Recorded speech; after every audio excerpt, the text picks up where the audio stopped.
Well, good afternoon, ladies and gentlemen. Welcome to the Division 1 live stream game today between two clubs at polar opposites in their football journey in some respect. One, the Old Ignatians Football Club, newly promoted from Division 2 after winning the premiership, are playing their first game ever in Division 1. They've been in the competition for 50 years, and this is their first year in Division 1, and they're up against one of the stalwarts of the Amateur League, Goodwood Saints Football Club, who now hold the record for consecutive years in Division 1. I think that's about 22 years. We have a different look, so we apologise in advance. My normal co-host, Phil Herden, has gone down sick this morning, so a little bit of polish comes off the show in his absence. But stepping into the breach, thank God, at a late notice, is the president of the Goodwood Saints Football Club, Craig Scott. How are you, Scotty? Very good, thanks, Jacko. Thanks for joining us, mate. Well, it's a pleasure. What were you going to be doing today? Watching, and I'm a shocking watcher. Right. Okay. Well, we've got plenty of watching for you to do today. Joining us on the boundary line, we'll go to him a little bit later, is Craig Lambert, back from his little holiday. So we'll certainly have our boundary rider trying to bring you action direct from the middle. Our sponsors today kindly recognised at the start of the broadcast: Roll the Dice, Simon Black, Mosley, Archie's, Dartfish, Sports Interactive and Filming Footy. We're going to have a look at a few graphics now, Scotty, and I'll get your comments on a couple of things. First of all, we'll have a bit of a look at the Old Ignatians history. As I mentioned before, they've been in the competition now for 50 years. In fact, the St Ignatius College opened back in 1951, part of the Jesuit schools, which began in Sicily in 1548. It's a fair history, Scotty? Just slightly older than that. This is, as I mentioned, their first ever home game, and the Karen Rolton Reserve, I think, would be the envy of every other footy club. Scotty, the surface here, what do you think? Look, we've been really, really excited about coming out here today. Yep. We drive past this quite regularly and look at it and think, how good would it be to play footy on this? So we're really pumped about today. Yeah, and it's for those who have been here before, it's probably only 5 or 6 years ago. This place used to be full of tumbleweeds when the Old Iggies were back in Division 3 and 4, and the change rooms were almost to the point of being knocked down. But the whole facilities here, the grandstand, the bar inside, the change rooms, second to none. So an exciting day for the Old Ignatians Football Club, no question about that, but equally an exciting day for Goodwood Saints. We have a look at the recent history of Old Iggies, and you can see last year 13-7, so it wasn't like they took it all before them in Division 2, but they did win the flag, so it was well done to them there. Division 2 in 2020, they finished 4th. 19, they were in Division 3 and finished 2nd, then went up. And I think it is Damien Boots' 4th year as the coach. So he's been here for 3 years, finished 2nd, 4th and Premier, so pretty good record there, Scotty. Yeah, it's certainly around that Division 2, Division 3 sort of area. So I know that they have been really working hard to get to Division 1. And last year, a great win over Glenunga. So to get up in Division 1 is a fantastic effort, and they would be pumped for today. Yeah, I spoke to Damien Boots, the coach, yesterday. He's an impressive fella, Bootsy. The amount of work he puts in, and obviously all coaches now need to put in a lot of work. On the screen now you can see the Old Ignatians side. Very difficult for us to read it off our little monitor, but I've got it here luckily enough in front of me. The forward line, Edward Shaw, Junior Grant, Cam McPherson. I think the goals will come from Sam Boots. He's the son of the coach, Damien. It's his 50th game today. Likes to play as a small forward. He's one to keep your eye on. I think it'll be a good match-up between Tommy Lynch, your boy at centre-half back, on Brad Jones. The midfield battles, as normal, will go a long way towards winning the game, and both sides have got really good midfields. But I'll just touch quickly on Old Iggies. Braden de Prince, been a long time serving the Adelaide Footy League, played state amateurs for 3 or 4 years whilst he was out at Broadview. Matt Brinoli was a previous winner of the Division 1 medal whilst at Tea Tree Gully. Will Abbott played probably 30 or 40 games of league footy at Nord. And Christian Rook, we know Christian was out at at Payneham last year. So the starting midfield, very good, Scotty. Definitely. There's some really good experience in there. And for a side that's come up, that's what you want to do. You don't want to lose players. You want to gain some players, and some of those have got the experience. There really isn't much difference between Division 2 and Division 1 these days. Yep. Those top-tier sides can certainly handle themselves, and they will have the confidence that they can match it in Division 1. Yeah, a couple of interesting names, mate. Will Ferrari and Hugh Ferrari. It'll be interesting to see how they go. They're the Rolls Royces or the Ferraris of the team. Well, I'll be looking for some pace from them, I'll tell you. My guess is they're probably related to Brian Ferrari, who had a lot to do with this club back in the day. Brian Ferrari Menswear. Yep. So I look forward to see those two boys. Another interesting name I noticed amongst the players was Tommy Scanlon. I think that's Justin Scanlon, ex-Nord player's son. So looking forward to see him play as well. We'll move on now to your club, Scotty, Goodwood Saints. Have a look at their history. Formed from a merger back in 1985. Yep. Tell us about that. Were you involved back then? Yeah. Yeah. Yeah, I started in around about 79 at Goodwood. And met Colin Nelson, Tiny. Yep. Introduced me to the club as a 14-year-old, and so was quite involved in the merger between Goodwood and St Raphael's. Okay. Revered figure at Goodwood Saints, Tiny. Very. You get anything named after him down there? He's got a stadium named after him. Right. The terrace now, the wow. new club rooms. And got an OAM as well, so just for his interrupt. service to football. Yeah, 1 second. The reserves game is going on here in front of us, and just for the people at home, the score is Old Iggy 6-6-42 to Goodie Saints 5-11-41. So a 1 point game, and there's probably, 4 minutes to go? 4 minutes to go. And we're just trying to still work out where the wind's going. Yeah. Yeah, as we sit up here, there's a bit of a wind tunnel, so it's difficult. But if you're watching that at home, you're not at the moment because you're seeing our screen. We'll go through the recent history of Goodwood Saints. Third last year with a 12-4-1 record. 2020 won the premiership. 5th in 19, 4th in 18, 6th in 17, 8th in 16, and Premiers back in Division 1, and we all know they had 5 premierships in a row. So it's been a great journey for the Goodwood Saints. Now been, I think, 20-something years in Division 1 consecutive years. 31. 31, is it? 31 years. Wow, okay. So I sold that a little bit short. So let's have a look at their side now, Scotty. I'll get your thoughts on a few of the players. We'll talk about your midfield to start with. Tommy Carter, Mason Ellis, Scott Blessing, Nick Favretto, up against the guys we mentioned from Iggy's. How do you see that playing out? Look, there's Nick is a very, very good footballer, and he's really coming into some form at the moment. So that'll be a really good clash between those Best and players. fairest last year, was it? So I reckon that's something to really look forward to. Okay. Him versus Christian Rook will be a terrific contest. Where's the strength of the Goodwood Saints lie at the moment, mate? Look, I think Carter in the ruck does get that first tap, and that midfield's very good. 2 players come back into the side, Will Clark and Kyle Kirk, who were concussed in the Brighton game. Okay. So they come back after a couple of weeks off. Yep. So they'll be really keen to perform. And obviously, you've got Angus Rana, who is a recruit from Westies. He's come into the side this year. He's an ex-junior. And I'll tell you, it's a really interesting fact. You've got Jacob Heitman, Sam Lauby, Nick Crockart, Angus Rana, and there's one other in there, Tom Lynch, all played in a junior side together. Yeah, wow.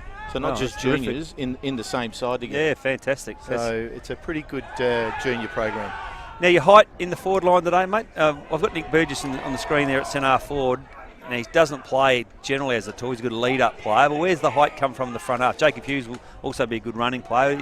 Is Angus Rana at all? Angus Rana is a very big tall, right, and does move down there for takes those marks in the forward lines, but also you can find him going to the backs. I tell you, Nick Burgess, it isn't a tall player, but he's got such strong hands and can take a really good mark. Right. So he's the one that will do well in that forward line. Okay, we look forward to those clashes. Ozzie Murdoch, a terrific experienced player for Iggy's at fullback too, so he'll pick up Rana. You do have one of your players that's on the list of Port Magpies as a top-up player. That's Arian Serene. Arian Serene, and he will be playing, what position, mate? I've got him somewhere. Half back. Okay. Must mention 2 players from Old Iggy's playing milestone games today. Sam Boots playing his 50th and Isaac Ryan playing his 150th. You can hear the crowd in the background. It's getting quite vocal. The margin is still 2 points and we have 44 seconds to play. The ball is down Goodwood Saints end of the ground. The Iggy's have got control of the ball. I'll call this the last 34 seconds because it's exciting. Yeah, Iggy's player steps out. one of the peculiar rules. So exactly right. Yeah, and no deliberate out of bounds in the Adelaide Footy League either. So well played by that kid. I reckon they've got this. 20 seconds to play. Got a boundary throw and just outside 50 for Goodwood. They hit it forward. They're now inside 50. They just need to pick up a loose ball. No one there. Stacks on the mill. No one able to take it cleanly. 9 seconds, I think you're right, Scotty. Old Iggies in their first game of Division 1 reserves at home have won the B grade. Well done to Old Ignatians. I'll show an interesting stat at, mate. I would just previously on the screen, if we can bring that back up again, Tommy.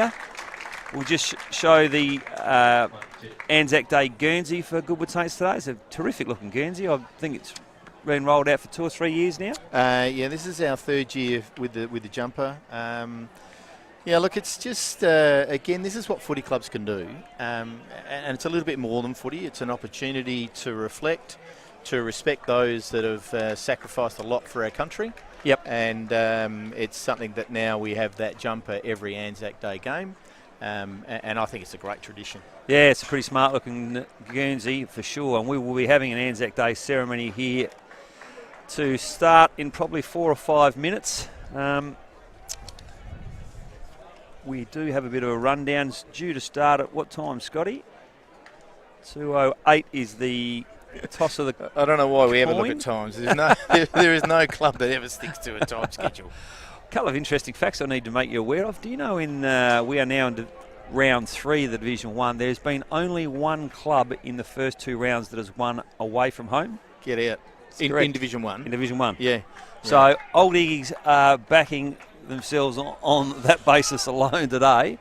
They've been close in the first 2 games. They played Tea Tree Gully and could have and should have and would have and didn't. And then PAC, and they were held PAC to account last week. So their form's been pretty good, Scotty. They would be desperate for their first win. And your boys, well, started against Brighton, probably could have, would have, should have, that one. And then had a convincing win last up against Payneham and Norwood Union. Yeah, we were disappointed with the Brighton game. We really thought we had a lot of the play, and didn't quite go to plan.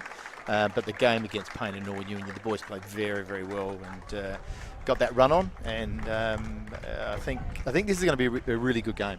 Yep, we must mention the coaches today. I mentioned Damien Boots already, but your coach, Luke Donaldson, the Quack, is absent today, Scotty. Where is he? Well, I didn't know until you told me, and I must have missed that memo. So he snuck away without telling the press. Yeah, I think he's got a wedding or something. Talk about being comfortable in your own skin, Quack. He didn't even tell the press. He is walking his sister down the aisle, I believe, mate. So, that's fair enough. Yep. Yeah, I heard that, and I thought, well, that's probably one that you could get away with. Yep. Walk her down the aisle, make sure the rings get exchanged, and then drop back in for the second half. I still cannot understand how anyone could ever get married in the footy season. Particularly when you've got a brother as a football coach. Who's stepping in? So Tommy Pising. Tommy's coached C grade, B grade, and now assistant coach in the A grade. He's taken over a couple of times as that assistant coach and run the A grade. He's very experienced, so the boys won't see any difference in there. He's a very, very experienced coach. I bet you he would be well aware of the fact that in the AFL there have been 5 games this year, or 5 coaches, I should say, who have stepped into the breach for the senior coach who've been unavailable because of COVID, and all 5 have won. Okay. Can Tommy Pising keep that record alive? I love your stats, especially when they're those type of stats. So, yeah, well, let's hope so. That's what they say. You can make stats do whatever you like, Kate. And I can see some Goodwood Saints people making their way down the hill now.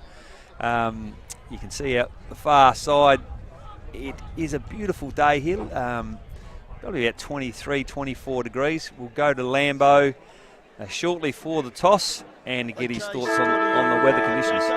Beautiful day here at Karen Walton's Oval. Beautiful day for footy, for Anzac weekend. We've got the 2 captains coming in now. Sure, if we're from picking St. Craig Iggy's up, and are we Goodwood picking Saints. Craig up at this stage? And I would say 2 boys looking at me Goodwood on Saints. my right-hand side. It's about 2 goals, breeze. Heads was a call. Do we normally hear him? Tails it is. St. Iggy's have won the toss, boys. Going to my right, probably to your left on the screen. Oval's in fantastic conditions today. You can probably sleep out here today, Jacko and you hear him Scotty. It's okay? some great nick. We can't hear him. Sorry about that, boys, but we've just got a pigeon in the eye.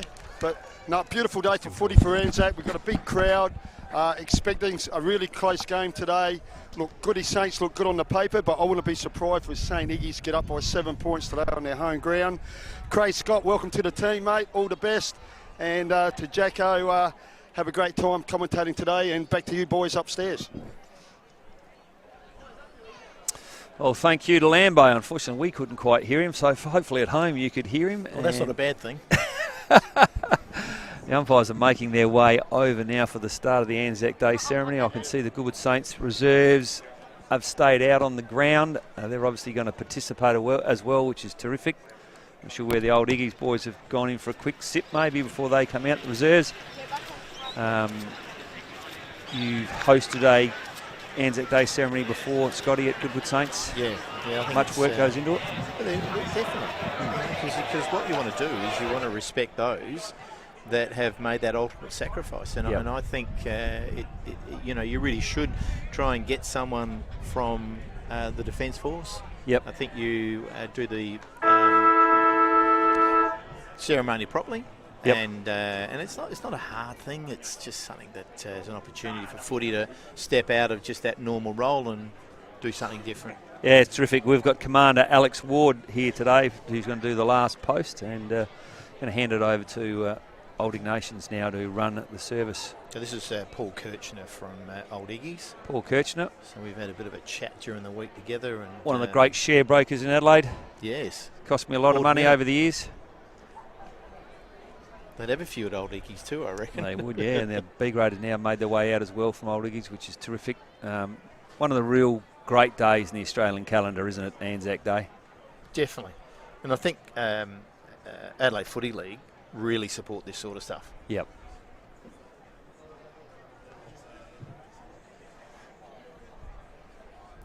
Terrific spectacle, and the camera pans across and sees both teams and coaches all lined up. Ladies and gentlemen, can I ask you to direct your attention to the balcony, please? My name is Paul Kirchner. I'm the president of Old Ignatians Football Club. I welcome you all here today and acknowledge the traditional owners of this land, the Kaurna people. I'd like to extend a warm welcome to the president of the Goodwood Saints Football Club, Craig Scott. Craig, welcome. And to the players, coaches and supporters of both clubs. Anzac Day is an important day on the Australian calendar, and it is right that we acknowledge the significance of today. At the end of the game, we'll present an Anzac Day medal to the best player of each club. I'll now hand you over to Commander Rick Ward, who will take us through the ceremony. Thank you, Mr. President. I played for the Nations 40 years ago without distinction, so thank you for having me back here for today. Ladies and gentlemen, it's important that we have this ceremony today.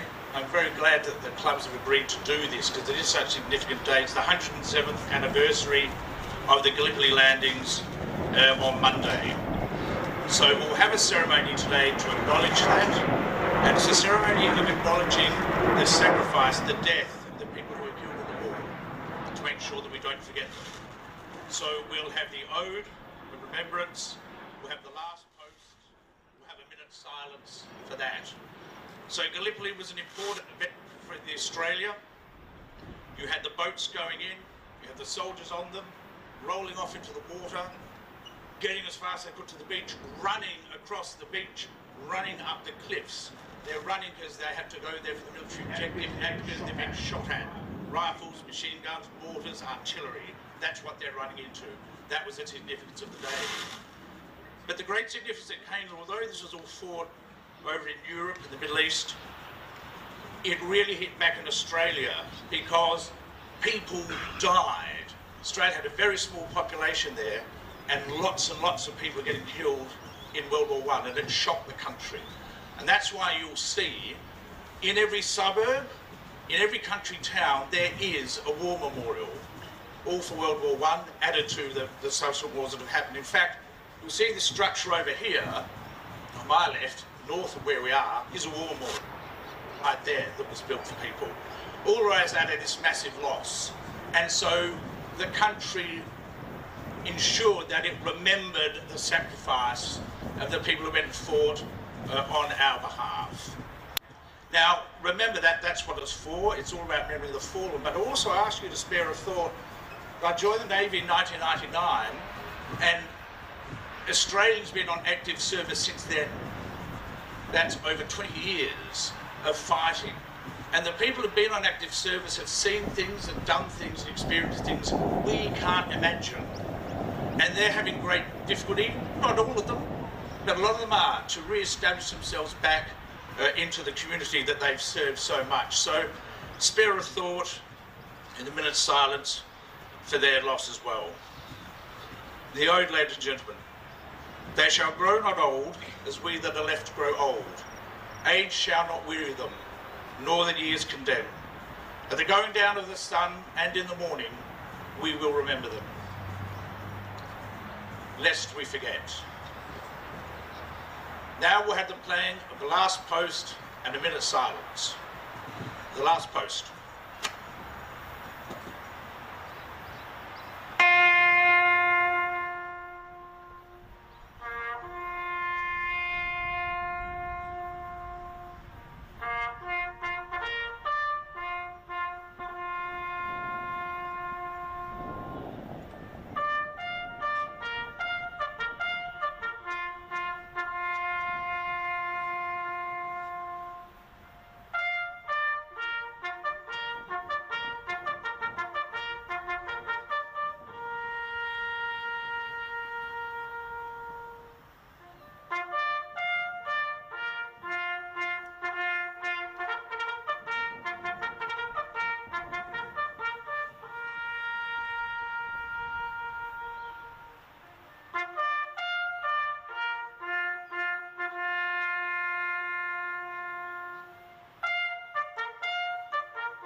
Right, thank you. That last piece was the rouse. I mean, to get out of bed.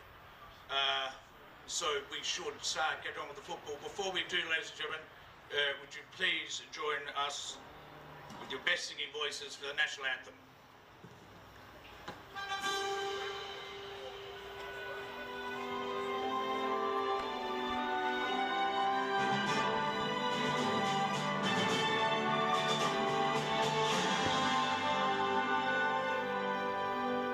Australians, oh, let us rejoice, for we are one and free. With golden soil and wealth of toil, our home is good by sea. Our land abounds in nature's gifts of beauty.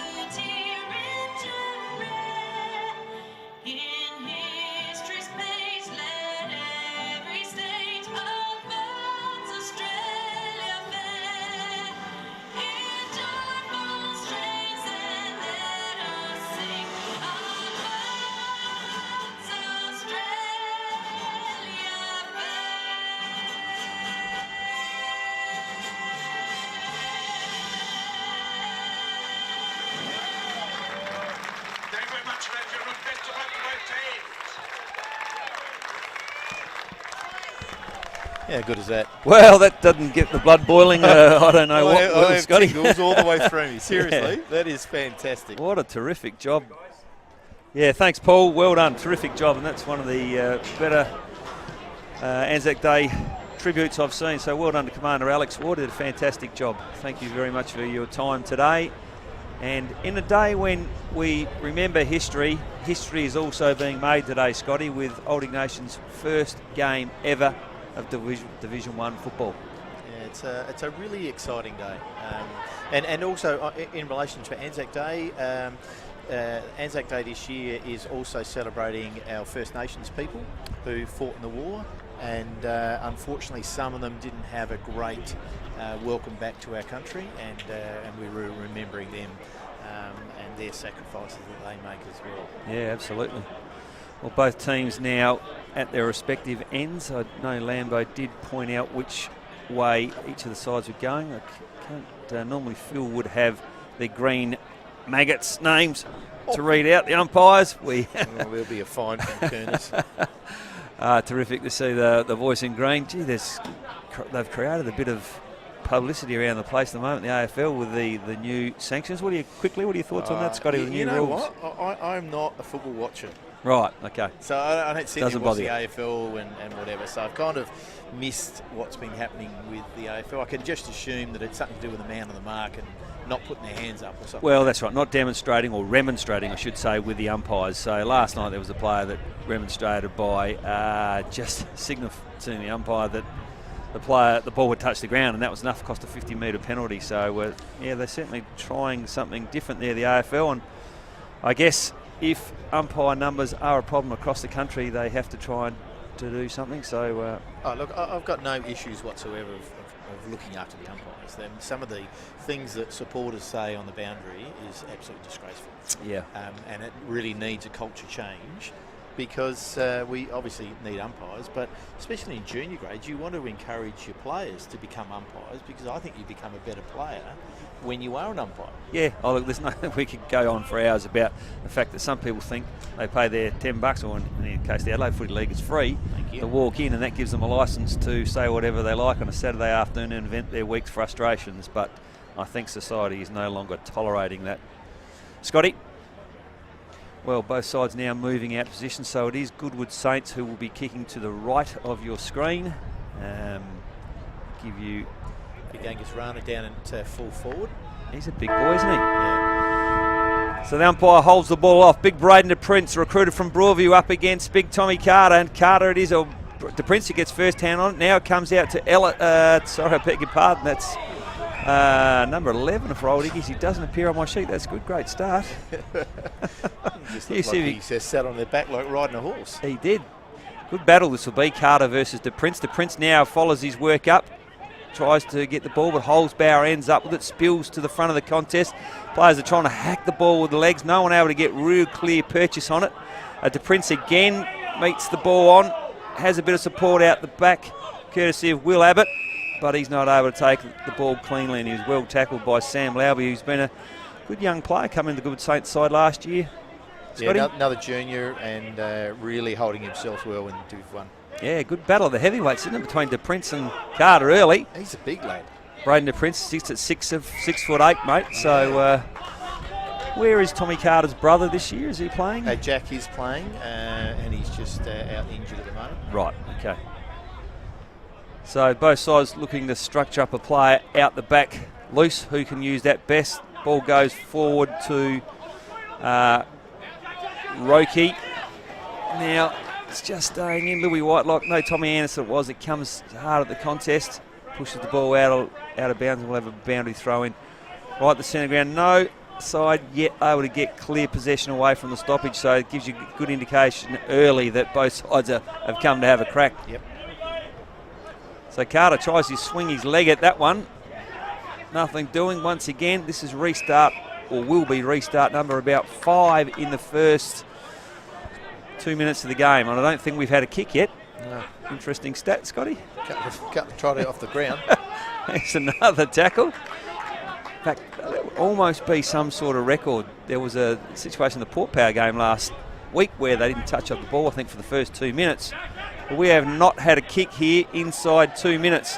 Now it goes forward for Goodwood Saints, but once again, Sam Lowry not able to take the ball cleanly. We'll have another ball up. Boundary umpire puts his back into that one. Victor Prince, ball goes to the back this time. Can someone take it cleanly? Scott Blessing was there, but we are again unable to get the ball out. Jeez, the boys are throwing themselves willingly at it. There's no doubt about it. That Anzac Day ceremony has really sparked up the interest. That is almost... Just want to shout out, get it on the boot. Yeah. You quite often used to hear that in the footy, didn't you? Just kick it! No one's been able to take it cleanly to kick it, but here's our first kick. That comes courtesy of Nick Favretto, the best and fairest from Goodwood Saints from last year. Beautiful contest, Scotty. Who's that? Yeah, that's Angus Rana. Nice, good size, isn't he? He'd be a 6'7" too. Long to the top of the square, looking for... And Jacob Hughes. In the end, marks uncontested, so they'll be disappointed, Old Iggies, with their inability to make a contest there. And I'm just trying to work out this breeze, because where we're sitting, it is actually quite strong to our right. So where it's coming on that ground is really hard to tell. Yeah, from our right. If you look at the tree over there, it looks like it is going from right to left, would suggest Old Iggies have got it. But that was Jacob Hughes' first shot on goal and first score for the game. Puts him on a 1 point. Old Iggies yet to score. And we'll get some sort of indication on the strength of the breeze with this kick in. Very difficult to read some of the old Ignatians Guernsey numbers, particularly from a long way away, but I think this might be Aussie Murdoch bringing the ball in. Been around the club now for 7 or 8 years, I would think. Aussie, been a terrific player. That's not actually Aussie Murdoch, apologise, I just can't see the number. Well, he plays on, brings it to the boundary wing. Nice mark by Big Braden de Prince, so he'd be happy the way he started the game. Handballs, Tommy Lynch in best position here for Goodwood Saints. Oh, nice hip and shoulder from Cameron McPherson on Tommy Lynch. Neil almost put him into the pickets. So over boundary line, same two blokes at it. I think they'll go over it most of the day. De Prince gets rid of Carter beautifully that time. He's certainly got the edge by a little bit at the moment. Tommy Anderson off the half-back flank. Can anyone take it cleanly? No. It's going to be one of these days, I think. Well, certainly the first quarter, it appears it's going to be a lot of congestion and a lot of heat. Scott Blessing being a good addition to the club, Scotty, last year. Not just as a player, but as a club person around the club, he's been fantastic. Yep, that time Carter does it well. Ends up with Nick Favretto again. He puts it into the corridor. No one there for Goodwood Saints. Iggy's there first, but a really strong tackle by Ollie Johnson, who is probably in his 3rd or 4th year now at Goodie Saints, coming across from West Adelaide. Juice. OJ. Carter gets away with that one, pushes the Prince in the back. And the captain, Ben Holzbauer, captain this year now. Dual captains, Jacob Hughes and Benny. Right, and there's Jacob Hughes there, as if on cue. Whoa! That has to be head high. It was, and it is. And Sam Lowry. Yeah, and he'll get a free kick in the forward pocket. What's his banana ball like? Well, I'll back him. How's that? All right. Louis Whitelock stepped away from the captaincy after a good 4 or 5 years in the role. Yeah, really good captain. Yep. So he's actually gone left foot there instead of going the banana. Is he right foot over it? Yes. Wow, that's an interesting choice. I won't back him again. Bring back Phil Herden, and the people at home are already saying, where is fabulous Phil? He wouldn't have called that one. Hope you're feeling okay, Phil. Boundary throwing inside the Goodwood Saints front 50. Spills there, going to make up for this time. Once again, there's plenty of numbers in and around the ball. Ellis it is who slaps it back to Blessing. Back with that boy again. He's getting plenty of the ball, Lauby, isn't he? He's in and around it. He looks dangerous. He certainly does get to the ball. Does he? Yeah. He's really worked hard, and now he's settled into the side. How old, mate? He'd only be 22. Okay. So Old Iggy's now push the ball into the corridor. Nice bit of play here. They've opened up some good forward momentum here. If they can just get it effectively to Sam Boots, son of the coach. I missed the hit there. Scotty, what was that? It was just a tackle. Right, Didn't have okay. the ball. On Mason Ellis. Quickly switches the play. The young fella out that side, mate. Is that Charlie Pridham? Blonde-haired lad? Yes. Yep. Played the B grade first game and really shone. Okay. And then came up round 2. So nice switch of play here from Goody Saints out to Tommy Anderson, veteran. He's got Holzbauer presenting now. Decides to leave that one and look for a longer option. He's looking for Scott Blessing. Will he present? Or Lauby? Really not two real tall targets, so takes a real risk bringing it back into the corridor, and it's not going to prove good. I think that's Christian Rook. That's the trouble with that switch play. Is you've really got to get it on really quickly, don't you? And if you hold it up too much, they all come over, and then you've got to go across the ground, and then you risk that. I could see what Tom was doing. The problem was he didn't have a key forward to present for the long ball down the line. So he had Lauby and Blessing too small, so he felt like he had to go somewhere else. That's where they needed Angus Rana to come up the ground a little bit. But there's Lauby again getting his hands on the ball. Only as far as Sam Boots for the Iggies. He short kicks. Nice tackle from Favretto there. Locks the ball in again, and we'll have a ball up. I reckon Sam Lauby's touched the ball 6 or 7 times in the first 8 minutes of the game. Hasn't really been effective yet, but gee, he's certainly getting the ball. Now this looks promising for Iggies. They go forward courtesy of Connor Bristow. He hits the top of the 50. Nice handball. Can they keep it alive? They can on the outside. Beautiful sidestep there. And he celebrates like this might be Cam McPherson, I think. Just check the number there, mate. Number 1, Cam McPherson. Correct. First goal of the day to Old Ignatians, Cam McPherson. Fantastic. He will be long remembered for. And we'll go to Craig Lambert on the sidelines.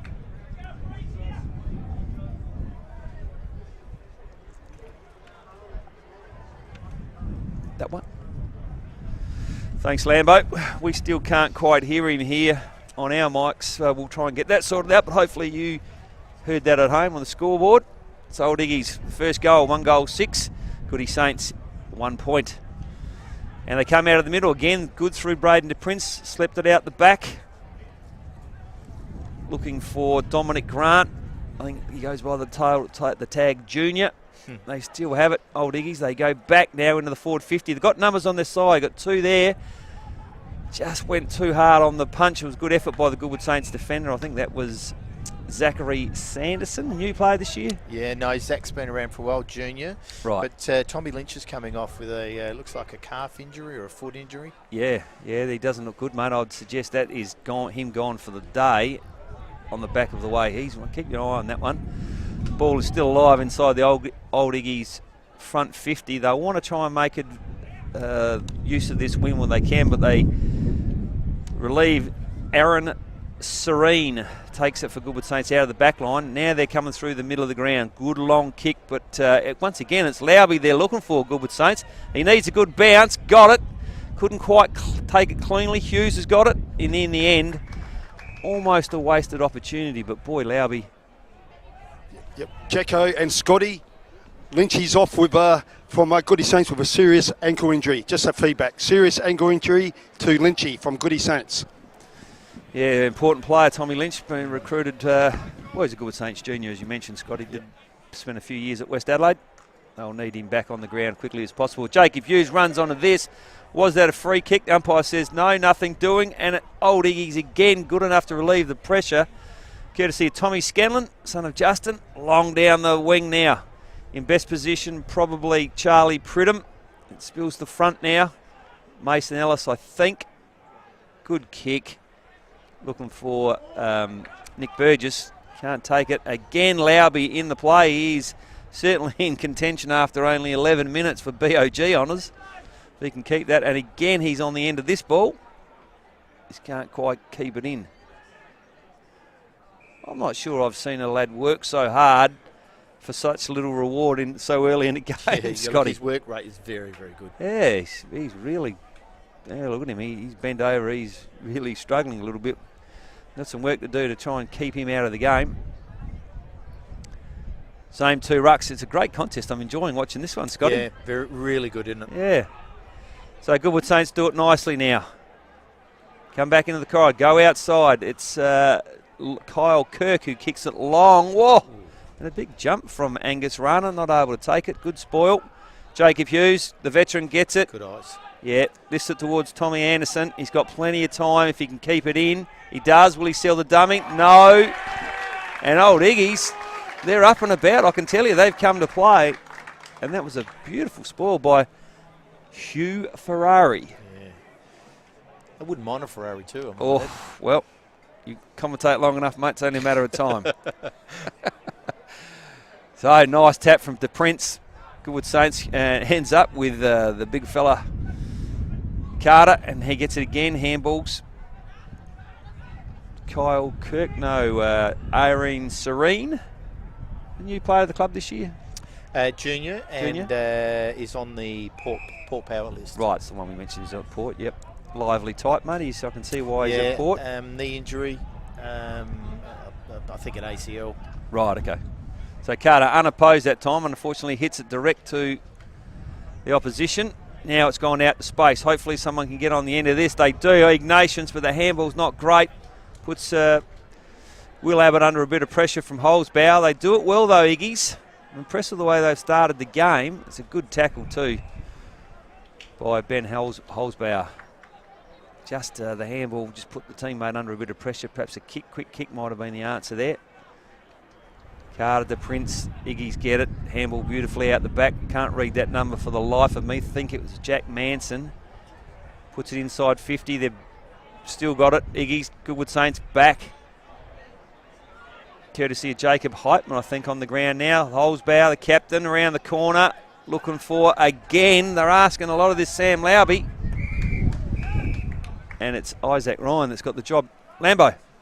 Jacko and Scotty, Tommy Lynch out for the whole game. A serious ankle injury, boys. Back to you. Yep. Well, we didn't quite get what Lambo said, but hopefully just a serious ankle injury to Tommy Lynch. So Finish he for won't the day. play any part of the game. Yeah, it's a shame. Guess who has got the ball? In fact, that's what I'm going to call him for the rest of the game. Guess who? And Hughes. He's had plenty of it early, as has Favretto. Can he hook that from the boundary line? That's a tough kick. Wasn't able to get it through the big post, but that's their second point of the game. Early thoughts, Scotty? Good, tough contest, without a doubt. Yeah. I think Iggy's would be like a couple more goals, I reckon. Yeah, if the wind is as strong as we believe it to be, then, yeah, I think they would like to have had a couple on the board by now. Tommy Carter having a well-earned spell. He goes in the ruck for Goodwood Saints then.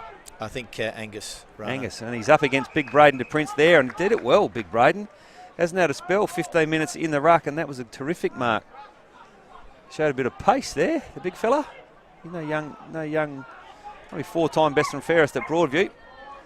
And that wasn't one of his better kicks. He was looking for his old fitness coach, Craig Lambert, though.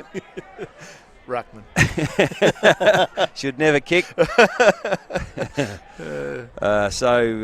Zach Sanderson relays the ball. Favretto ends up with James Ridgewell. He goes out the far side. Good effort there. Goody Saints got nice control at the moment. Crocker, yep.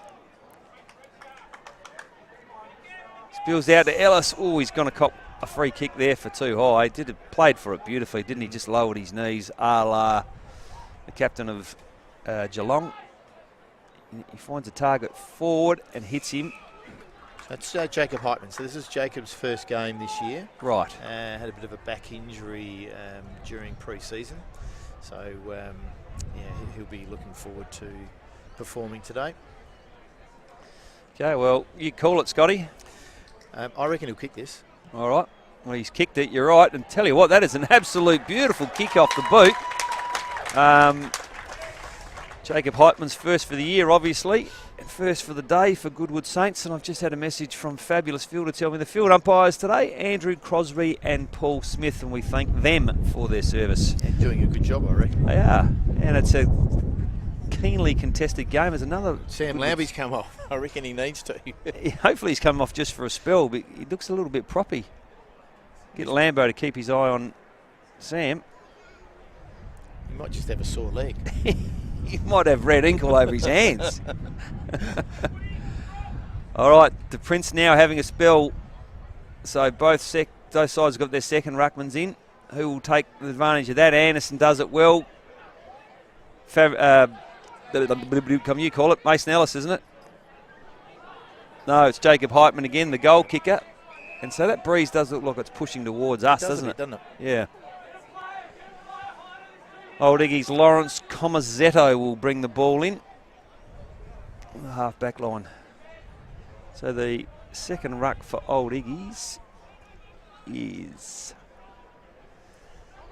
good match-up size-wise with your boy Angus Rana. Number 5, Edward Shaw. So Aussie Murdoch, that was there. Did it well. Got the numbers here, Iggy's. They're running the ball quite well out of their back lines. This is where they need to get something for their effort in the half forward. But once again, Goodwood Saints defence strong enough to clear that, and they kick it towards Carter. He goes down the boundary line. Umpire's paid a free to Hughes. Or Kyle Kirk, is it? That's Kyle Kirk. Yep. Looks a bit like Hughes, actually. Yeah, he does that a little bit. Yeah. A bit smaller. Yep. So options in front of him are Hughes, Burgess, Gleesing. Oh, nearly Aussie Murdoch took a hanger over the back. Couldn't quite hang on to it. Heitman hits it forward. Now Aussie Murdoch again. Could get a free kick from the back. Nothing doing.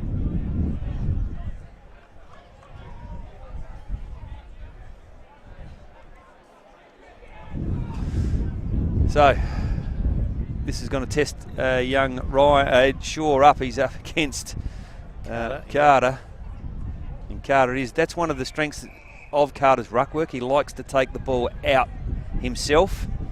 And the opposition sides that have done their homework will always be aware of that and try and put him under a bit of pressure. But fair size difference now. He's up against Aussie Murdoch, and I reckon Aussie will be giving away 20 kilos in about 8 inches. And he'll use his body.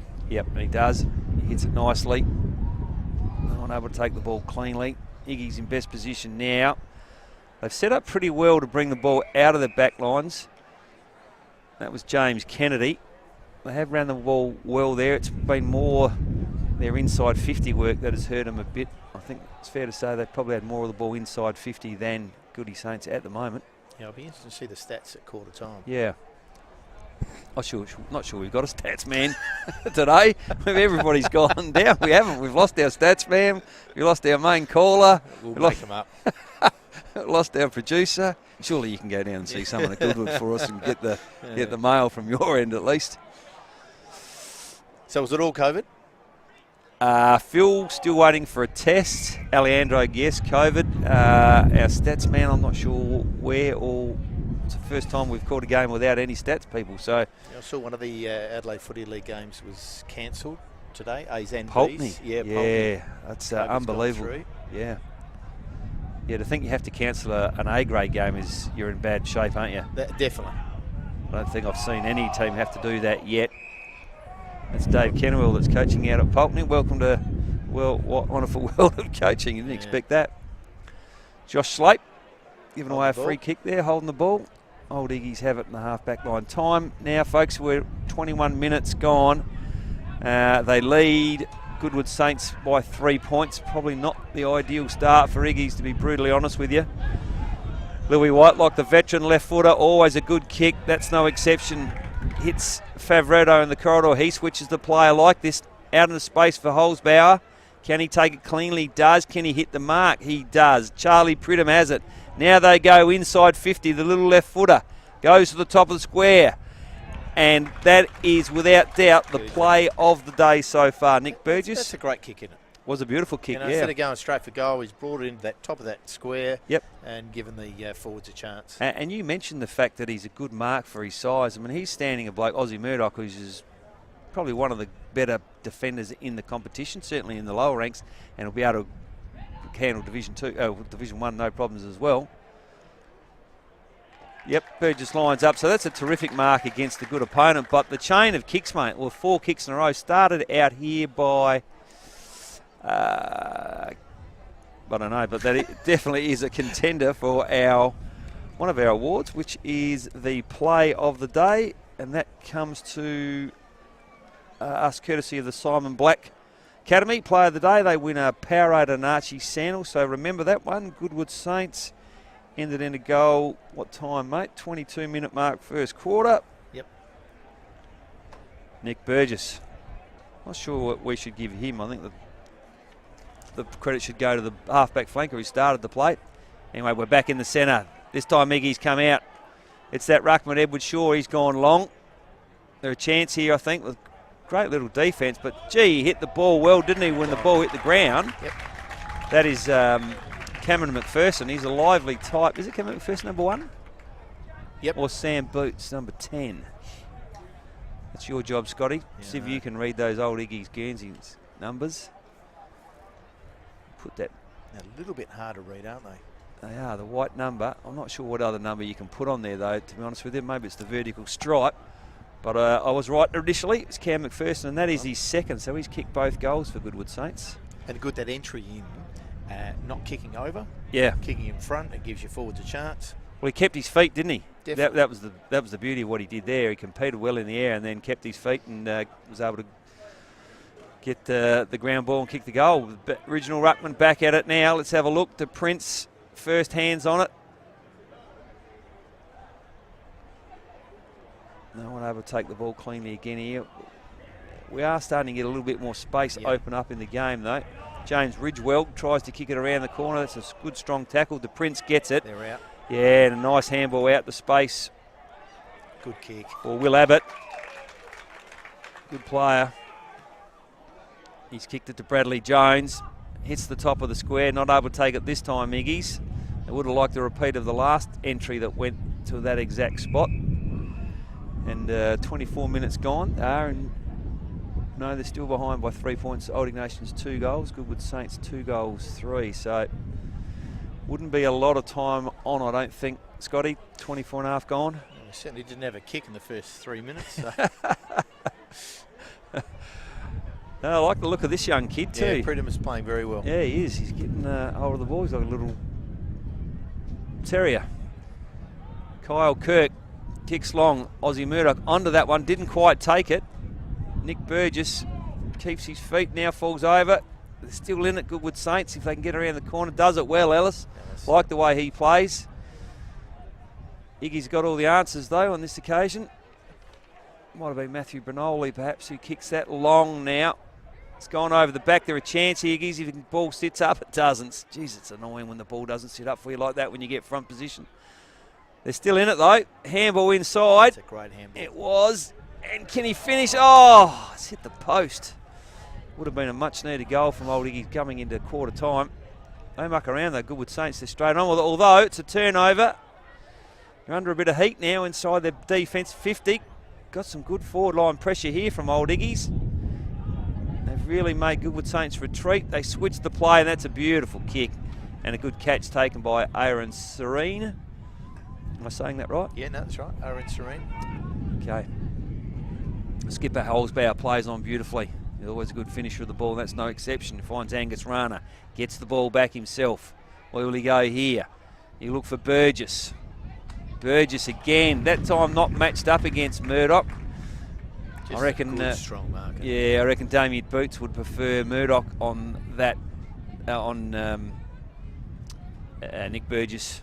That matchup just gave away a little bit of size. The Old Iggy's boy. This will be a difficult kick. You think he can kick this one? No. Okay. He's going to kick from about 45. Fairly acute angle. Tell you what, looks all right off the boot. And he says, Craig Scott, put another 50 on the contract next week because that is my second. And I will get fined for that. You would say it's out to 3 goals, 3 now. Old Ignatians, 2 goals, 1.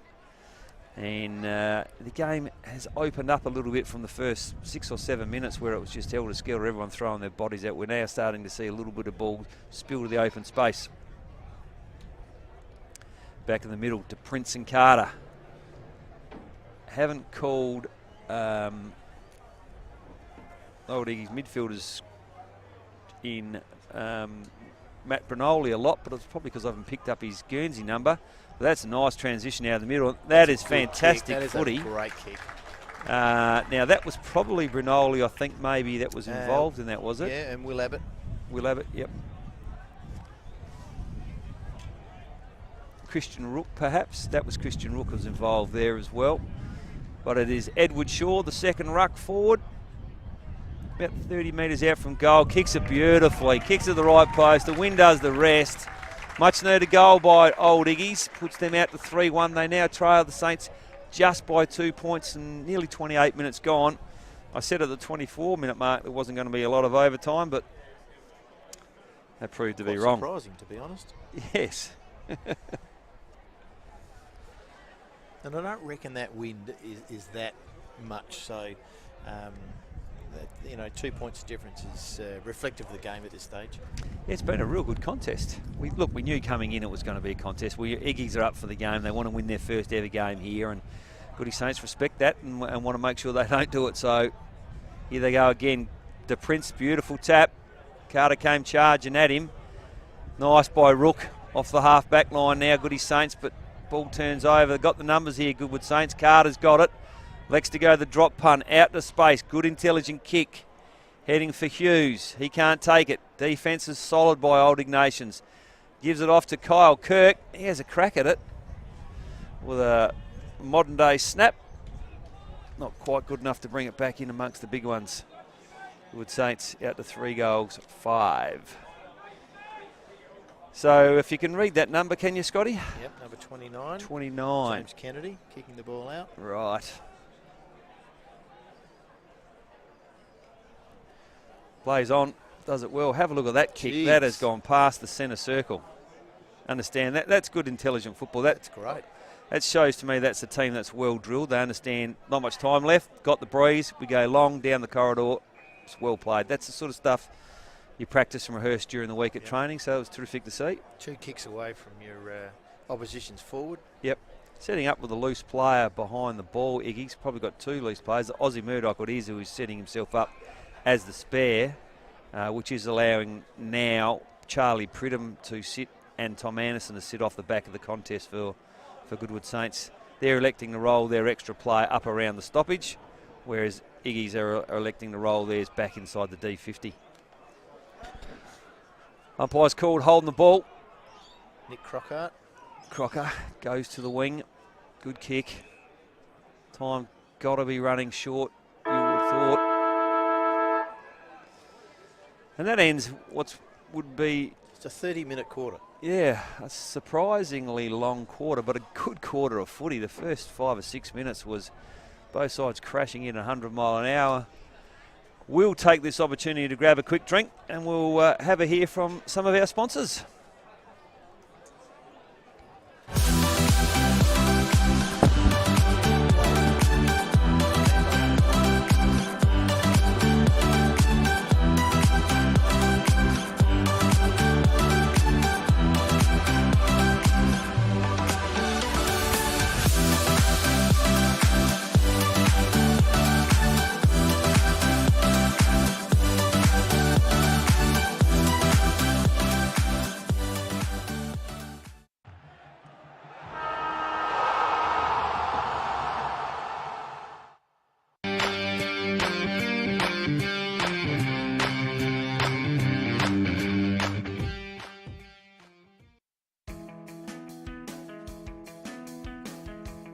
The Simon Black Academy is a 3-pillared program that combines both education and Australian rules football. Available in 4 states throughout Australia, the program covers 3 key areas. The first is an education component through the Torrens University. The second is the development of the participants' AFL skills, helping the player to become the best player they can possibly be. And the third is a leadership and growth program. The Academy is a perfect opportunity for participants who like football. They get exposed to AFL coaches and mentoring opportunities as they do their university degree. Based down at Norwood Oval and the Arc at Campbelltown, it is a fantastic program for anyone interested in sports management who loves football and wants to extend their education with a Torrens University degree. Feel free to check out the website simonblack.com.au.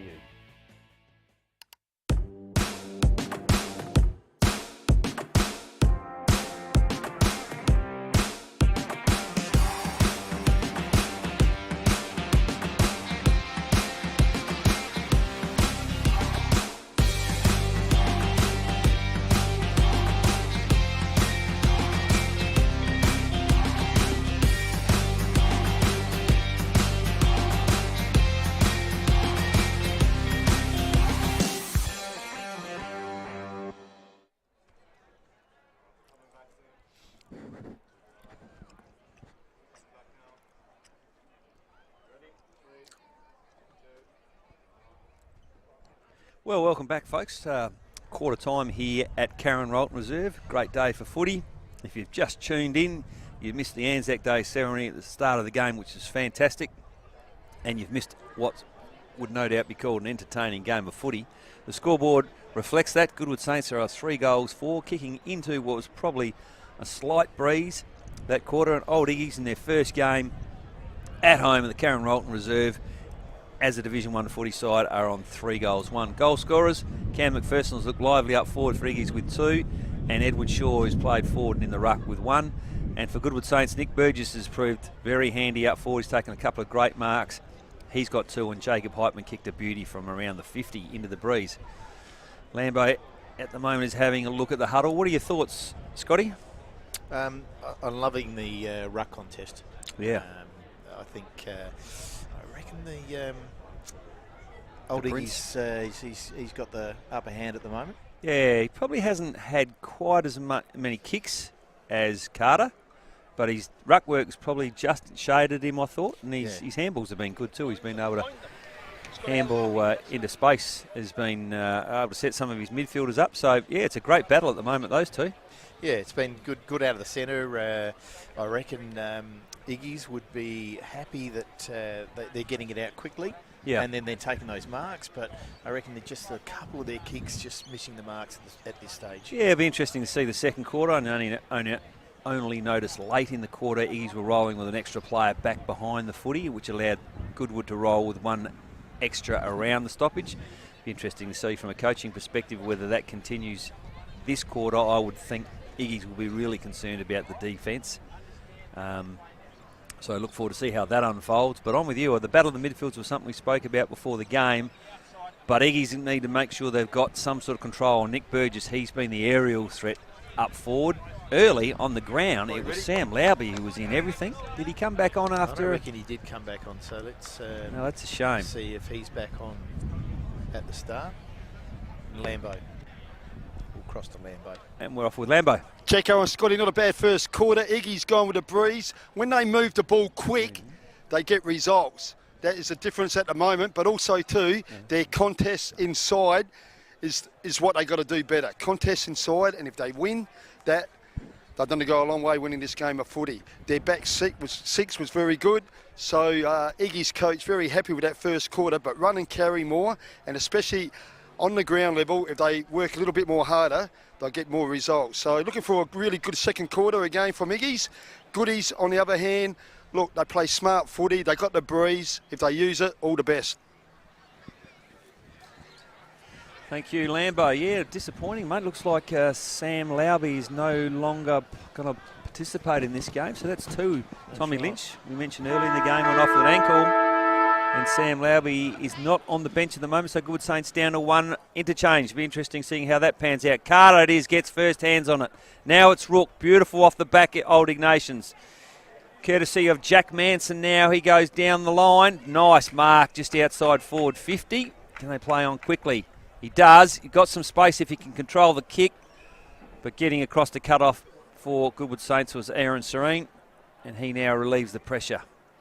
Goes long. Back to whence it came. I think he's in best position here. Plays on beautifully. They're still alive. Nice little left foot kick. Hits the mark at half forward. Can't see the number there, sorry folks at home. He wheels around onto his right foot. They go to the same spot with a much better result this time. And that is a good transition of play. And that is a contender for the Simon Black Academy Player of the Day. If we can get our eyes on Kieran Reynolds, he is certainly a chance to be a recipient of that award at the end of the day. Kieran Reynolds, about 30 metres, dead set, straight in front of goal.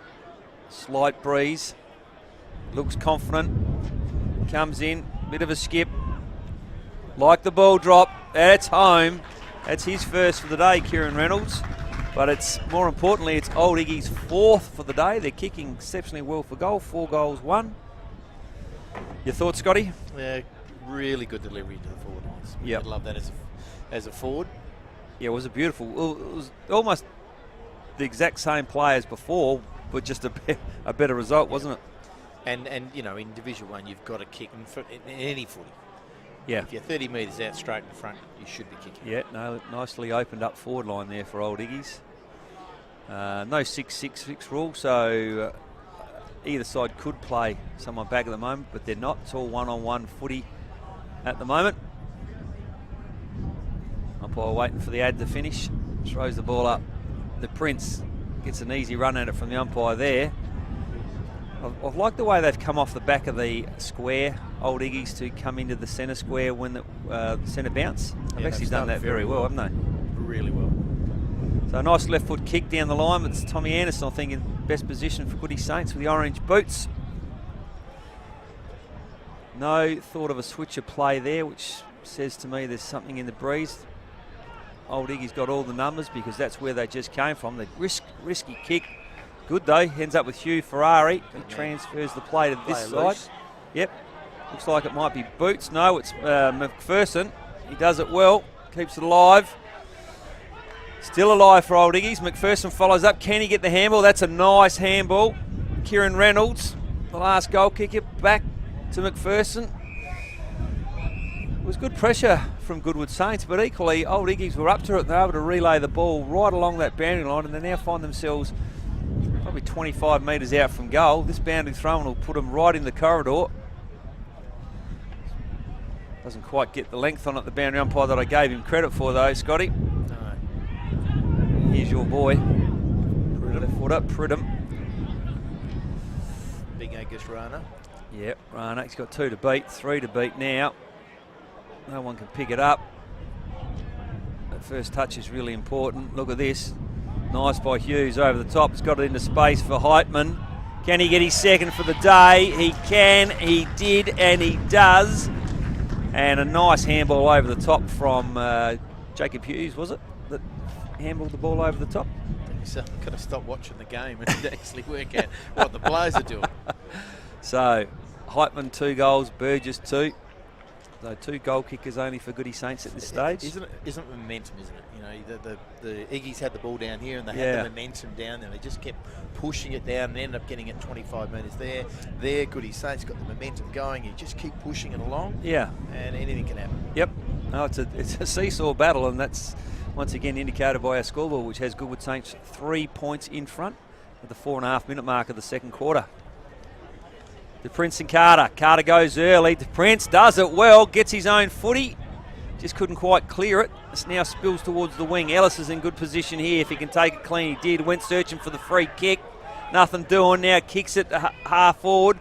Looking for Nick Burgess. Iggy's got the answers though. Ellis ends up with the ball now on his left foot. Does it well. Controls it to Heitman. He thought about playing on. The umpire's just going to reset the mark. Now he goes to that hot spot. Hughes at the front of the pack. Oh, he probably could have had a go himself. Yeah. Unselfishly didn't. Farmed it off to Nicholas Crockart, I should say. Yep. And now it's Tommy Anderson, is it? Yeah.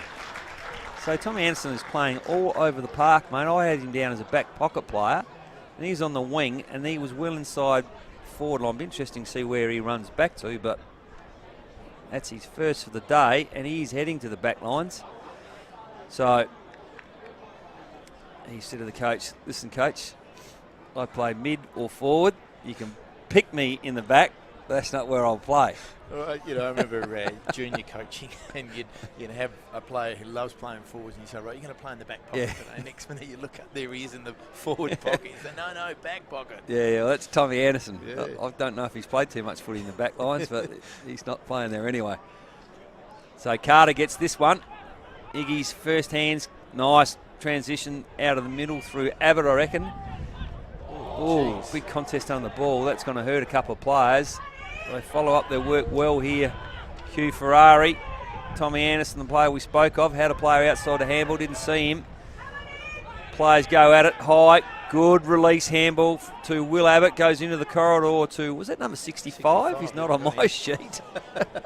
65, good heavens. It's like Adelaide Uni. I was just going to say, that'd be 265. Yeah, he's had his head ripped off, that player though. Old Iggy's got a free now, right on the 50 line. Looking to play on quickly. I reckon it might be Kieran Reynolds, the goal kicker. I think you're right. He's going to centre forward. Carter comes back beautifully with the flight of the ball. Good defence by Goodwood Saints. So, back behind the footy. It's always what I want to see here. And you can see Jacob Heitman out here on the wing if the ball comes this way. I'd be filthy if I was old Iggy's coach. If it comes to him now, they had enough time to set up. Doesn't, goes to Holzbauer, and here they've set up well. Oh, that is a falcon of the highest order. Kyle Kirk, you deserve an award today, mate. We don't have a falcon award. Even the umpire's given him a bit of a spray as he goes past. He's got a good smile on his face, though, hasn't he? Looks like a good lad, Scotty. Yeah, he is. Fitted him really well. The Prince with a beautiful left-hand touch. Goes to Sam Boots, gets it back now. Boots was a screw pump, drop pump, but it's good enough because it's hit space.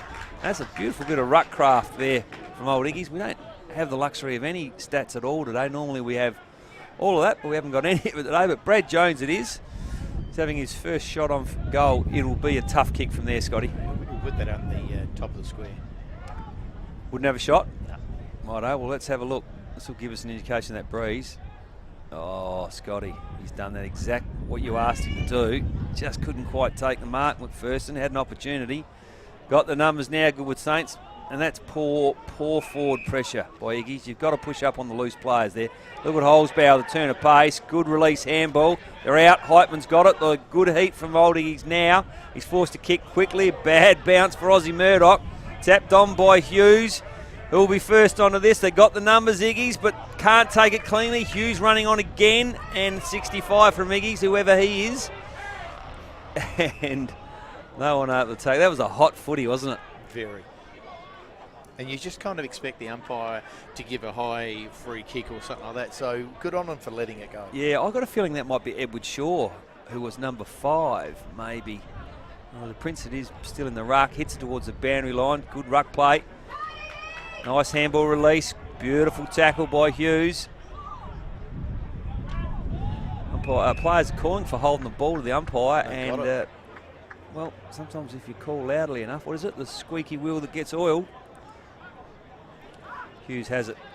And I reckon he'll go for it. Well, mate, as a forward, do you love the way he pretended he was looking for someone else to kick it to? Yeah, exactly. He's on. Oh, Scotty's kicked a shocker. Oh, that is the mark of the day, Angus Rana. That was a real hard footy to mark. It was spinning every which way but loose. It's the great Hutto punt. Good catch, yeah. So he was from West Adelaide last year, Angus, was he? Correct. Played a couple of league games.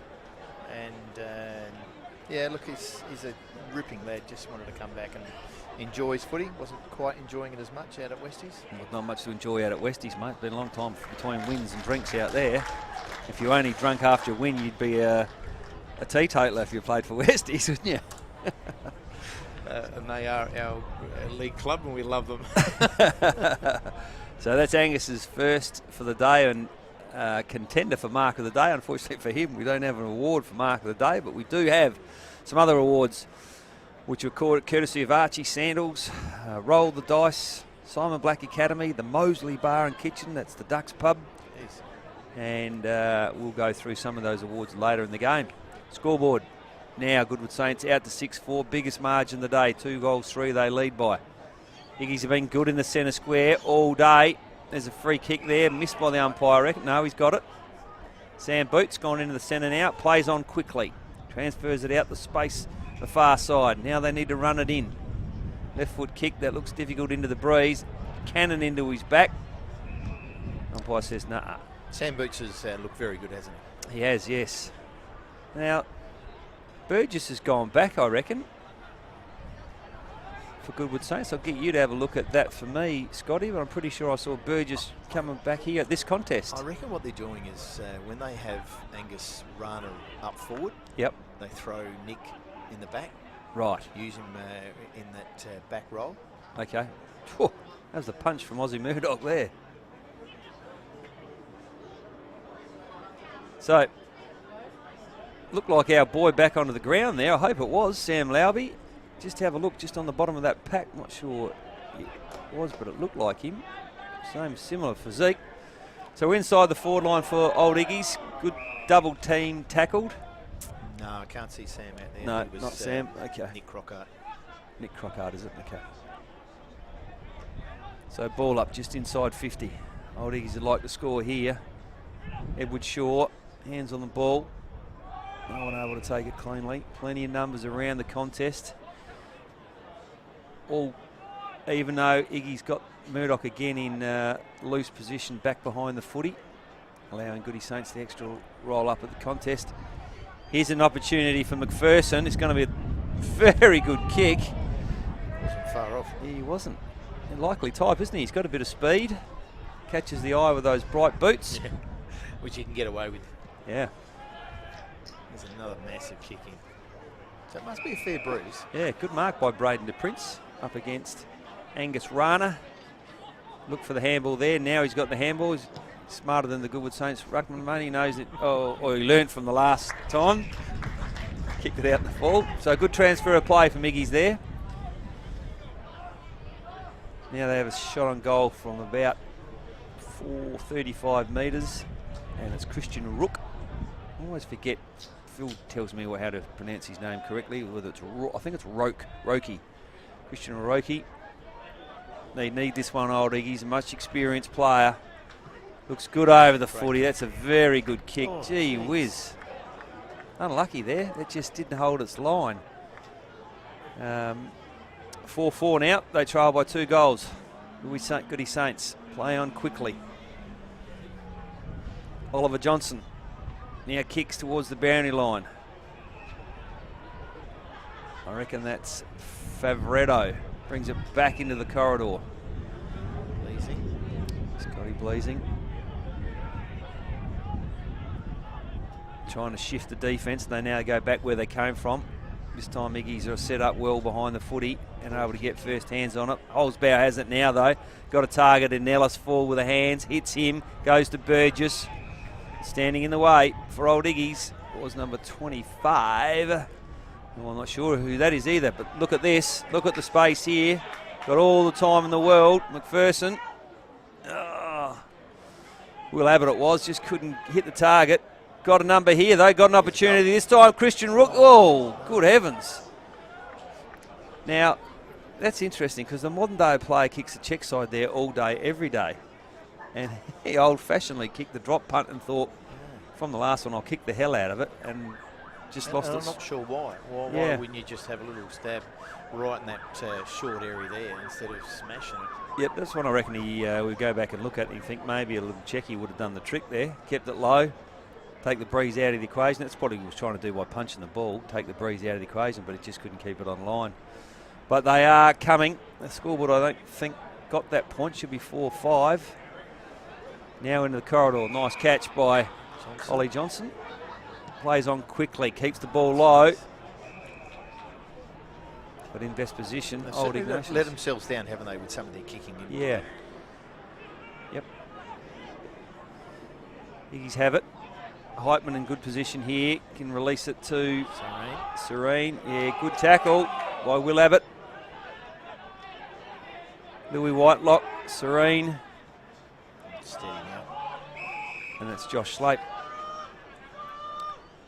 Now, I'll ask you about the fella that plays for South Adelaide that played last year, mate. His brother, Josh's brother, Reece. Yep, He's been Reece. going pretty well, hasn't he? Yeah, He's done really well. Yeah. Was a good B grader, and then came up, started playing A's, and had a great season last year, and had a crack at South, and so far doing very well. Yeah, it's fantastic to see kids come out and do that. So Favretto to Ellis. What a nice take by Kieran Reynolds. Would have almost got one for Tulo, and in fact, I think it was the umpire off the ball that paid the free kick to Kieran Reynolds. Bit of space here. Great kick. Yeah, it was a good kick. Will Abbott, we mentioned him before, very experienced player, won a medal in Division 2 with Old Iggy's a few years back before venturing out to Nord. Love that kick, nice low punch by James Kennedy, yeah. It's out of bounds on the full. Yep. So Kennedy again loads up, goes to your spot, the top of the square. Look at Burgess, holds everybody off with one hand. Didn't take it though. There's still a chance here. McPherson over the top. Around the corner now. Got numbers here. If it sits, it does. Old Iggy's back again. 5-4. I think that might actually be 5-5 if I'm any sort of a commentator. I reckon that's Will Ferrari kicked that goal. Right. Well, we've got a 1-goal game at most. Iggy's 5-4. Goody Saints 6-4. And don't like the look of the fact Kieran Reynolds making his way to the to the bit bench. Gingerly after that tackle. One of your dirty mongrel Goodwood Saints boys flattened him. Scotty? Yeah, exactly. Very well known for a dirty club. If you can't beat them, hit them. Oh, it's always been Goody Saints' motto. All right, back in the middle. Who we got in the ruck? I think we've got to change. Well, we have for Iggy's anyway. Carter wins that one. He's still there for Goody Saints. Up against Edward Shaw. Favretto out of the middle. Long. Good by Aussie Murdoch at the back with the spoil, although it's Goodwood Saints who come out at first, but winning the free kick for Old Ignatians. And they've done it well there. Kept his head down. Switched the play quickly out to Lawrence Comazetto. Left footer. Down the line. Burgess, the experienced defender. Spends a lot of time forward now, but Old Iggy's got 3v1 here if he can take it cleanly. Oh! Jack Mason just couldn't quite get it off there, could he? Nah. He needed his target to stay lateral. The target went past the guy in the middle, which made it very difficult. Lawrence Comazetto again. I like this kid. He's got a bit of composure, hasn't he? Good kid. Left footers, they always throw you out. He's hit James Kennedy. Nice bit of size, Kennedy. Looks about a 6'3", and a nice kick. And that's a good kick. Yeah, looking for Bradley Jones at number 8 for Goodies. Scott Gleeson just pushed his body back in there. Good defence. Yeah, he looks like he's gone back, Bleasing. Started, I think, on the ball. Looks like he's gone back. Carter does it well. Hits it on the check. We'll have it there. Can he keep it in? He does.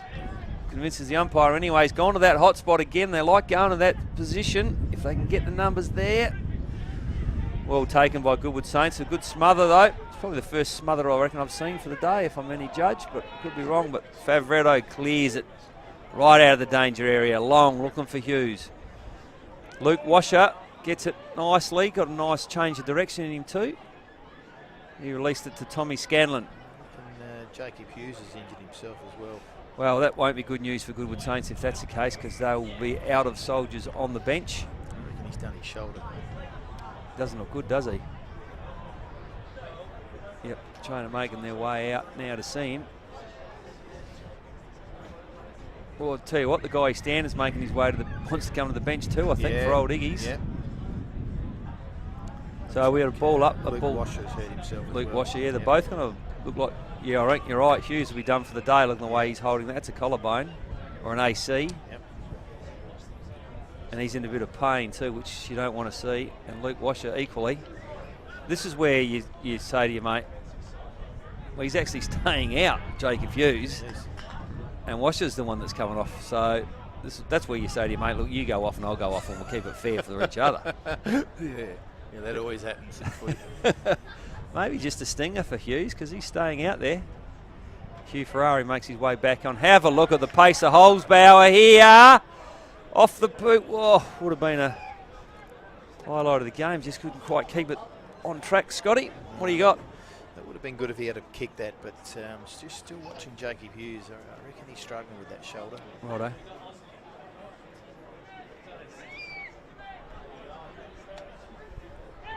So James Kennedy plays on again. What a nice kick. That's almost come to the centre wing. Plenty of numbers here for Goodwood Saints. Blessing's got it. Can he keep it low? He does, and he goes over the top. It's probably a poor kick. Poor choice.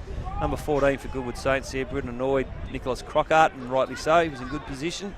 Just had to lower his eyes, particularly into the breeze. I'm not a fan of kicking into that pocket.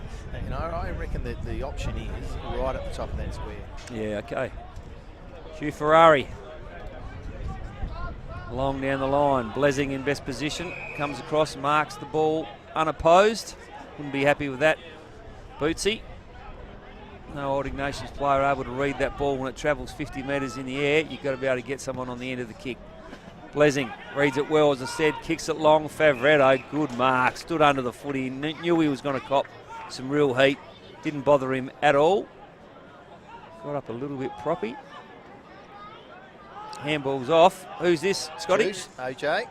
Good Come kick. No.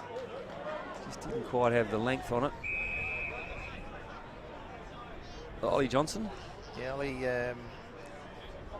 should have kicked that, I reckon. From there with the breeze. Certainly looked like it. Yeah, to coach his younger brother Isaac for a year at St Michael's in the first 18. A good footballer. Played won the Western Ferris at Westies in the league side a couple of years ago, Isaac. Where's he playing now? He's still at Westies. Good, very talented cricketer as well. In fact, the whole family, there's 3 boys. Another one of the brothers is a very good cricketer in the Redback squad. Okay. Anyway, we digress because Goodwood Saints have a shot, and I reckon that's Tommy Anderson again. Tommy! Get back in the back line, lad. I'll tell you what, he wouldn't be doing this if Duck was here. Wait till Duck sees the replay. Yeah, exactly. Tommy Anderson, you will be running laps all night Tuesday night. What do you mean the replay? Duck could be watching this. Oh, will he? Well, happy to you, Duck. Maybe send a text to the filling coach for the day and get that message out to Tommy Anderson. So, numbers are stacked this side of the ground. That's where the long kick will go. I tell you what, you know why there's been a change, because there's an injury here to Old Iggy's too. James Kennedy making his way to the bench, holding a shoulder. Now, that's bad news for Iggy's because he was in good touch. Kieran's come back on. Will Ferrari hits it to, handballs it to Rook. He goes down the sidelines and unfortunately not able to keep the ball in. Goes out of bounds. On the full, and this is when you sprint to get to the ball. Yeah, free beat. Slape likes it. Out Used to wide, wax Benny. a bit with his brother last year, but it's not happening this year. No. James Ridgewell. Green board. He's come back to Josh Slape. He's just waxing, picking up kick after kick. Love the communication from Blessing behind the ball there. Sign of a good side when you can see blokes doing that. That's a nice kick around the corner by Heitman. Don't sure to hold. Is that Tommy Anderson down there again? That is, and if you tell you what, he kicks a goal, it's a great move. Go down there often, boy. You know, him and Louis Whitelock are brothers. Yes. And they've both got the same boots, haven't they? Yeah. It's a smart family. They know the orange boots always stands out when you're calling the game. So close, those two lads. Tommy for his second, and it's a good kick. That pushes Goodwood Saints out to 7-6. Old Iggy's 5-4. Not a lot in this game. So Nick Burgess kicked 2, Tommy Anderson's 2, and Jacob Heitman with 2. Yep. And the only dual scorer for Iggy's is Cameron McPherson with 2. Right, okay. I'm missing one somewhere in amongst the Iggy's. But I'm sure you'll correct me on that when I stuff it up. So here's a chance in the centre square. Well, they've been pretty good all day, actually, in Old Iggy's in the centre square. But Braden De Prince up against Angus Rana. De Prince easily over the top. Goodwood Saints have the answer. Not always about winning the ruck tap, is it? Because Goodwood Saints get the clearance through Ollie Johnson. It's over the back. Ball needs to sit up. Aussie Murdoch does it well. Brushes the first tackle. Well pressured on the second. Now it is Lawrence Comazetto. Turns onto his left foot down the line. Looking for maybe Jack Manson. He brings it back into the corridor. It's a good kick. Good pressure, though, by the young fella. It does enough for Goodwood Saints. Getting rid of that ball quickly, isn't it? That's a key. Yeah. That's almost a great one-handed too by Crockart. What number is he? 14, yes. If you hear a bit of a delay, that's because Goodwood Saints changed some of the Guernsey numbers on us before the game. Just disorganised clubs. Speak to the president about that during the week. So Braden de Prince hacks it off the ground. Holzbauer, he's been in everything. He's certainly challenging for man of the match. Gets it back again here. Love the pace. Has a bounce. Nice kick towards Hughes, but just can't quite keep it on line. But he's been lively, Holzbauer, hasn't he? Yeah, he's playing really well at the moment. He's got great pace and can really just turn on a, what do they say, 20-cent piece? Yeah. I think he won your best and fairest and then went to Western Australia for a year, didn't he? Yeah, he did go over there for a couple of years. Couple, was it? Yeah. And Love. Found love, did he, in WA? One left her there or brought her back? Oh, no, Which one? brought it back. Brought her back. A WA girl leaving WA to come to SA. Got to love that. Louis Whitelock under a bit of pressure here, big Lucifer. And I'm sure if Goodwood Saints win the flag, Louis will still lead from the front with the celebrations. Scotty? Without a doubt. He loves it. Just loves it. The Prince over Angus Rana. Looks like Big Carter trying to get his way back onto the ground, standing over here on the sidelines. Yeah, De Prince is doing a really good job, isn't he? He is, yeah. Yep. And I like the fact that he's pushing forward here as well, which is making Angus Rana accountable. Gives him a little bit of height in the front half of the ground. He should sit under this one for the Prince. He does. Good contest. That's all you want. Ports brings it forward. Just not able to take it when the ball hit the ground, but that's good footy. You can push forward like that. So a bit shorter quarter this quarter, the second quarter, 27 minutes 40. And, well, Goodwood Saints 7-6, lead Old Iggy's 5-4 by 2-2. We will take a well-earned break and we'll see you back in about 10 minutes for the start of the second half. And that's been a terrific half of footy so far.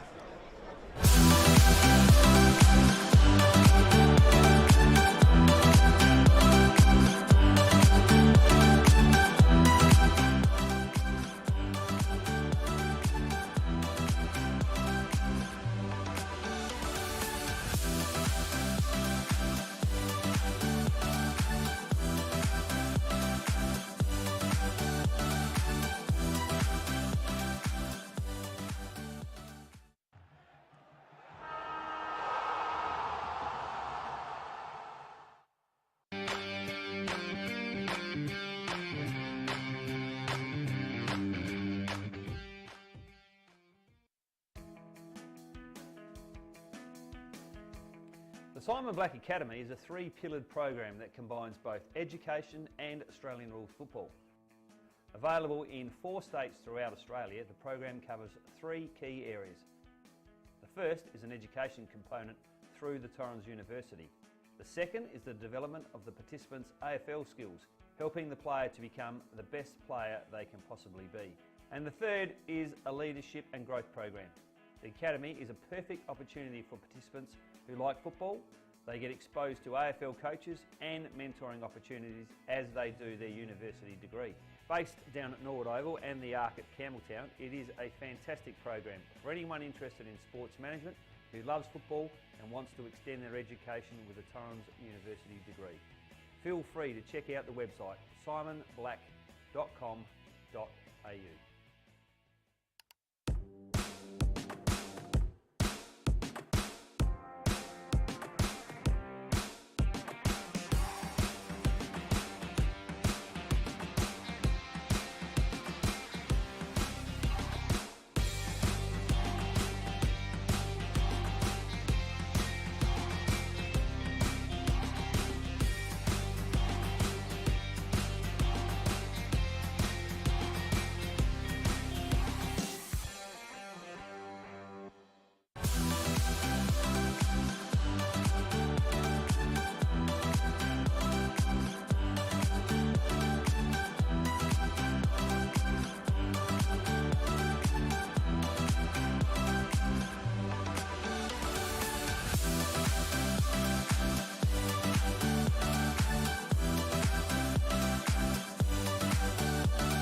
The Simon Black Academy is a three-pillared program that combines both education and Australian rules football. Available in 4 states throughout Australia, the program covers 3 key areas. The first is an education component through the Torrens University. The second is the development of the participants' AFL skills, helping the player to become the best player they can possibly be. And the third is a leadership and growth program. The Academy is a perfect opportunity for participants who like football. They get exposed to AFL coaches and mentoring opportunities as they do their university degree. Based down at Norwood Oval and the Arc at Campbelltown, it is a fantastic program for anyone interested in sports management who loves football and wants to extend their education with a Torrens University degree. Feel free to check out the website simonblack.com.au.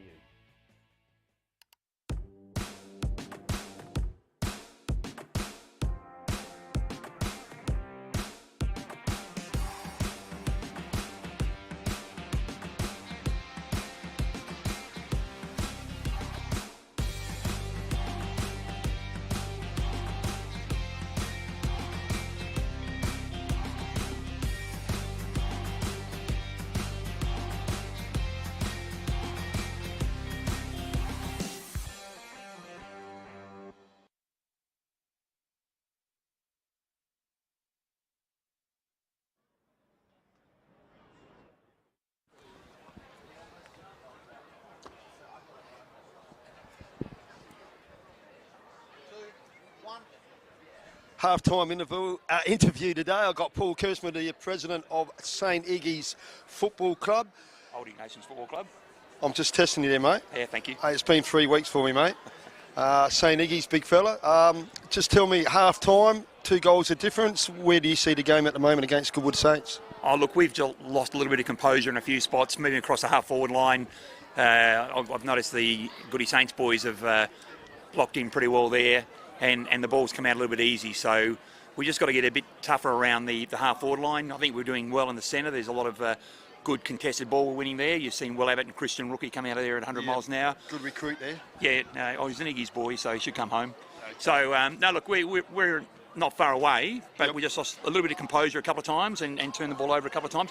That breeze is pretty swirly. Yeah, we both agree with that. Yeah, so that's made it a little bit difficult. But look, we're not far away here. As I say, we're getting the ball out of the centre and we've moved it well.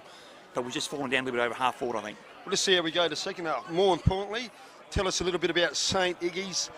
Back in the Divi 1, got to be proud of that. Premiers last year. Tell us a bit about the club, sponsors and the direction you're going this year, Paul. Yeah, look, so we've come from Div 3 4 years ago. So Div 3, we're in the grand final, as you would know, against Glenunga. Lost that game, but got promoted Div 2. We finished 4th in our first year. Won the second year, and this is our first time ever in Div 1 for the club. So it's a great effort. So we got our women in Div 1 in the women's competition as well. So we're pretty proud of what we're doing at the moment. There's 6 teams going out every Saturday, A's, B's, C's, D's in the men and A, B in the women. So at the moment, look, we've built from a good base. We've got a great facility to work on. We've got 2 ovals we train on, the main oval and the back oval here. Well, 2.5, there's another oval lit out the back. So we've got enough room to spread out and train properly. We do have to work with SACA regarding the cricket, which they had an under-19 national championship here only the week before the first game. And so unfortunately, before Easter. So we got to work with them, but we're doing okay. It's working out all right. We just got to keep on keeping on. And the club's built pretty well over the last 5, 7, 8, 9 years. And we've got some really good supporters. We've got the Bath Hotel as a major sponsor. Yep. Ord and Minute Share Brokers have come on as a major sponsor this year. Hayborough Financial have come on as a major sponsor this year. So I think they're recognising that we've got a really big club, a decent-sized club, and been working pretty hard at developing it over the last number of years. I guess anybody who drives past here, they go, wow, facilities are unbelievable, aren't they? Correct. Oh, look, we have that comment every time a new club comes down here, and we're thrilled to be able to bring, let's say, Goody Saints for the first time ever down here. And this year we'll introduce a lot of clubs to the facility. And as you can see, the change rooms are a big size for the A's, B's and C's. The upstairs facility is fantastic. And so, yeah, look, we're only short 1 or 2 things here, but SACA continue to work on it. They put a new scoreboard in this year. So, the SACA have been fantastic to work with, and we've just got to work with them. And the ground is just, magnificent, to play on. So, we're very lucky. As a club, we're sitting here in 12 months' time again, Paul, having a chat. you want to be in Divi 1. You want to stay up here? Oh yeah, look, and if you look at our first 3 games, with this being the 3rd game, we were in front of Tea Gully at 3/4 time. We're in front of PAC at half time. So we've done pretty well. We're short of a few players today who are out injured, or we've got 2 boys playing on Adelaide Oval before the Port game. So we're competitive. We know that. We've seen that. Everyone's saying that. We just got to win a few games and stay in Div 1. Yeah, for sure. Other than Bath as your sponsor, you got some new sponsors on the board this year you'd like to acknowledge? Yeah, that's what I said. Ordman at Share Brokers, really good mob, and Hayborough Financial, a new investment house in town. So they've come on board. We've got a raft of other smaller sponsors, which is fantastic. We scroll through some of them on the scoreboard and promote them on our website continually. So we're very lucky. We're in a reasonable financial position, but as you can imagine, this facility costs a little bit of dough, and we need to raise it, so we don't get any support from, let's say, a council or whatever. We need to raise it to pay for it, so we do. So we keep on doing that. And that's the way to go too, and you feel better as a club doing that way too. Anzac weekend special. I love it. You love it. I thought at the beginning of the game it was just fantastic how they went about it, and it just puts a bit of shiver up your spine, and we're lucky as Australians how we live and we played this great game, especially here today, mate. Oh, look, exactly right, and I couldn't agree with you more. The Anzac Day weekend is very, very important. So hopefully it came over very well, the presentation, the service we did. I think it did, so we're proud to do it. And before we go, mate, just one thing you want to push St Iggy's Football Club. If you've got 5 seconds or 10 seconds, what would you like to say about the club, mate? Look, we're very lucky. We've got a very good club, great people running it and involved with it, so we're very happy with the way we're going. Paul, thanks a lot for your time today. All the best, mate, for the second half, mate, and all the best for the season, mate. Thanks for your time. Lovely, appreciate it. Thank you very much.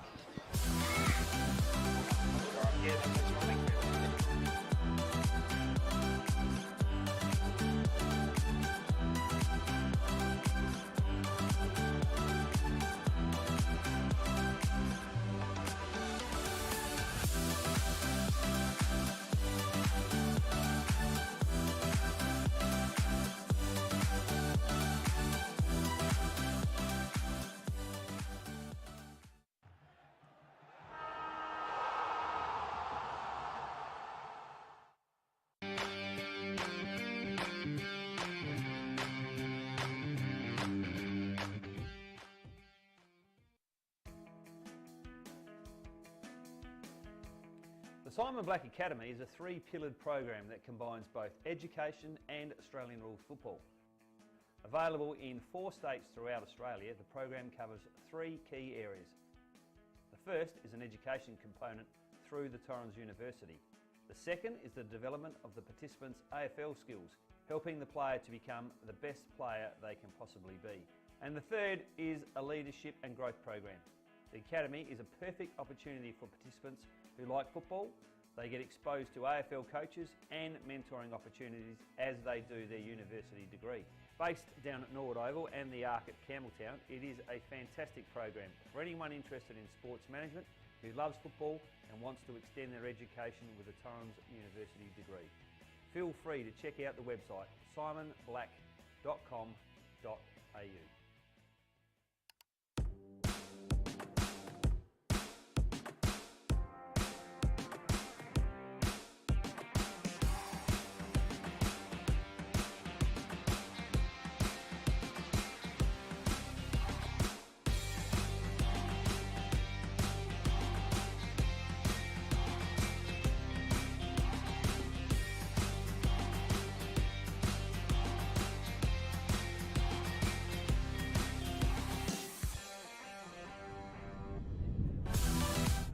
Well, welcome back, folks. I hope you had a chance to grab a quick cup of tea or a coffee, or even better, nice cold bevy.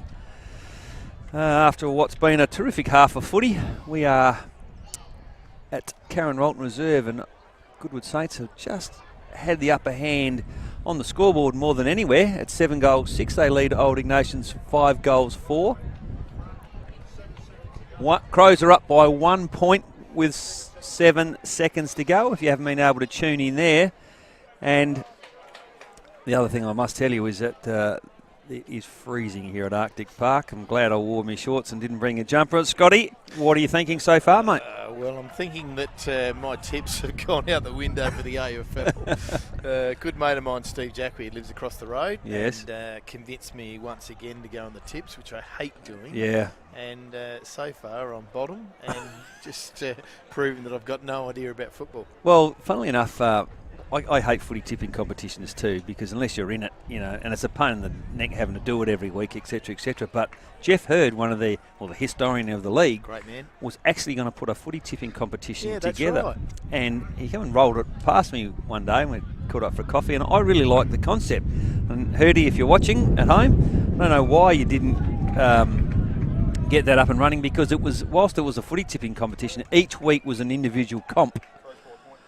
And Lambo's up and about because the Crows have won by a point. We haven't been able to hear him through our cans, but hopefully you have been able to hear the dulcet tones of Craig William Lambert from the boundary.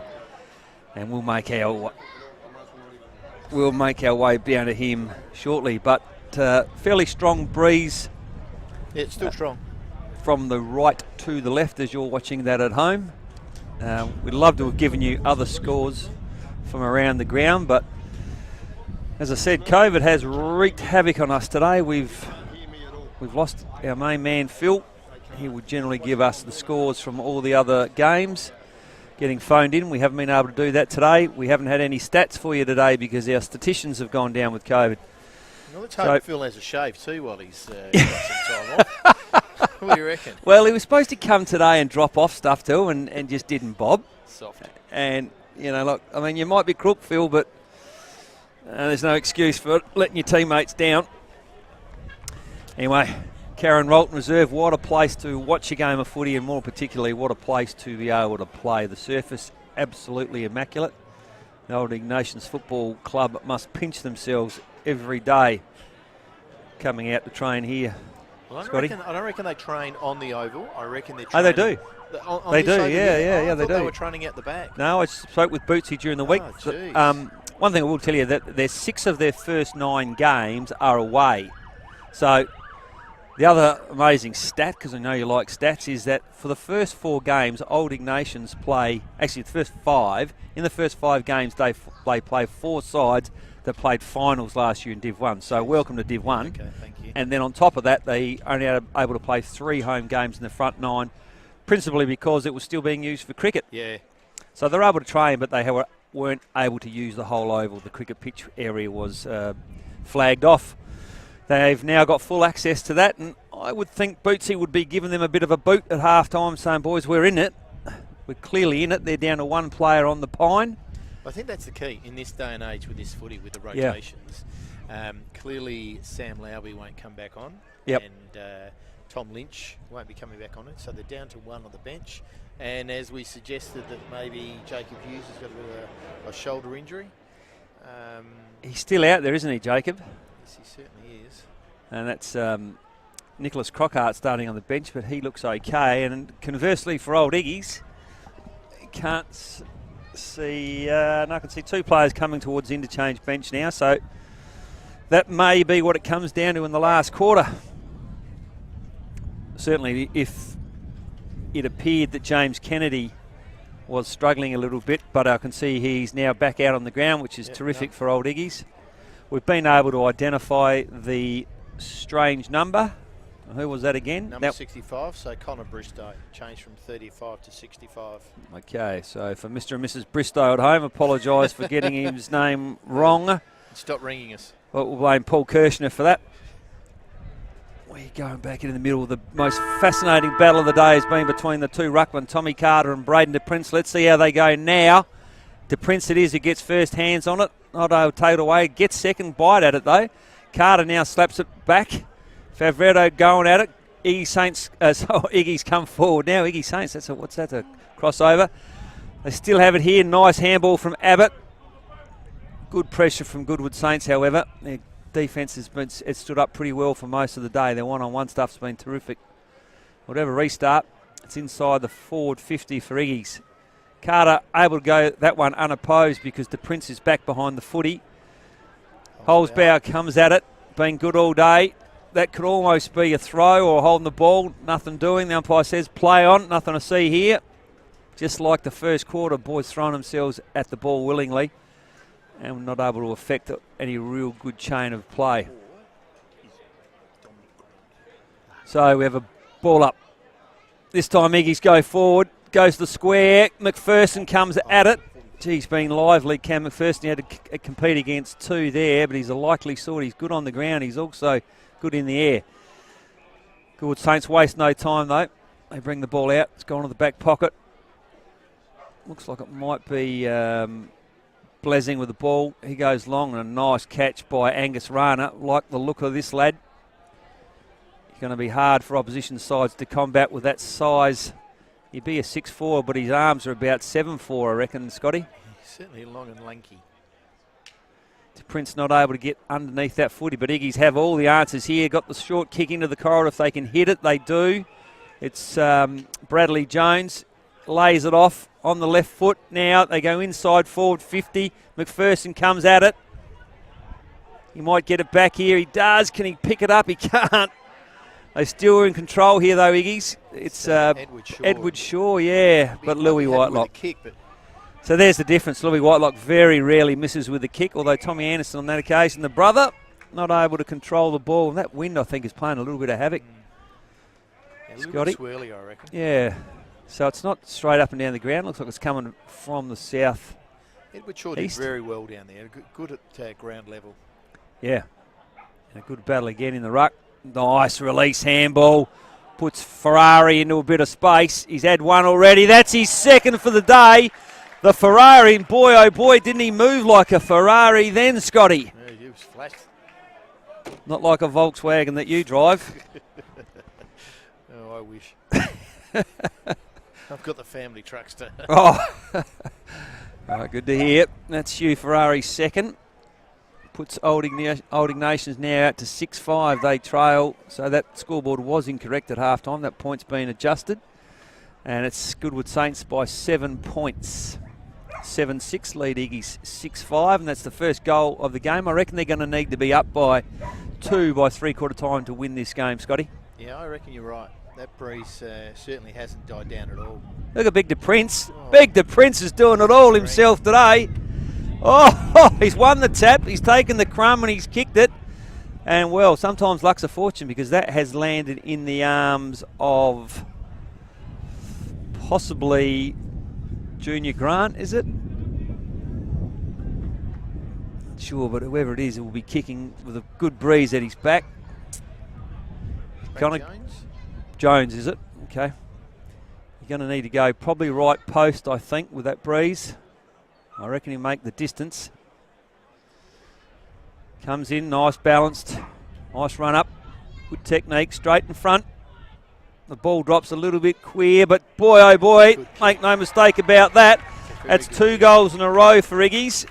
And that was Brad Jones. And that is Brad Jones's first. And they have come out all guns blazing. They're out to 7 goals, 5. They trail by the 1 single point, and as we predicted before the game, this is game on here at Karen Rolton Reserve. What's happening with Saints? Scotty, what do you got for me?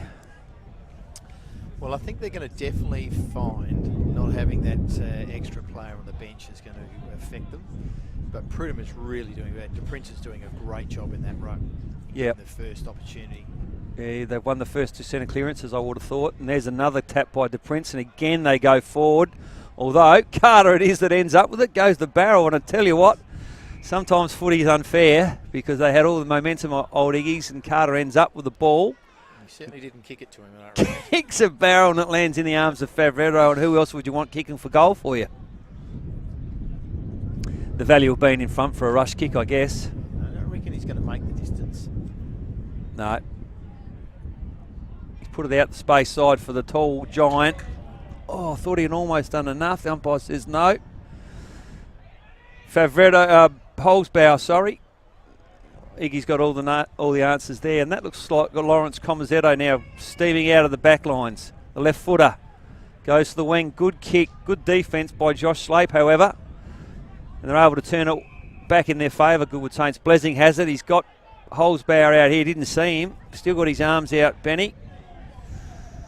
Oh, Burgess. well, that was just too easy in the end. And Burgess missed what was a walk-in goal, really, for a player of his calibre. This will go around about the centre mark.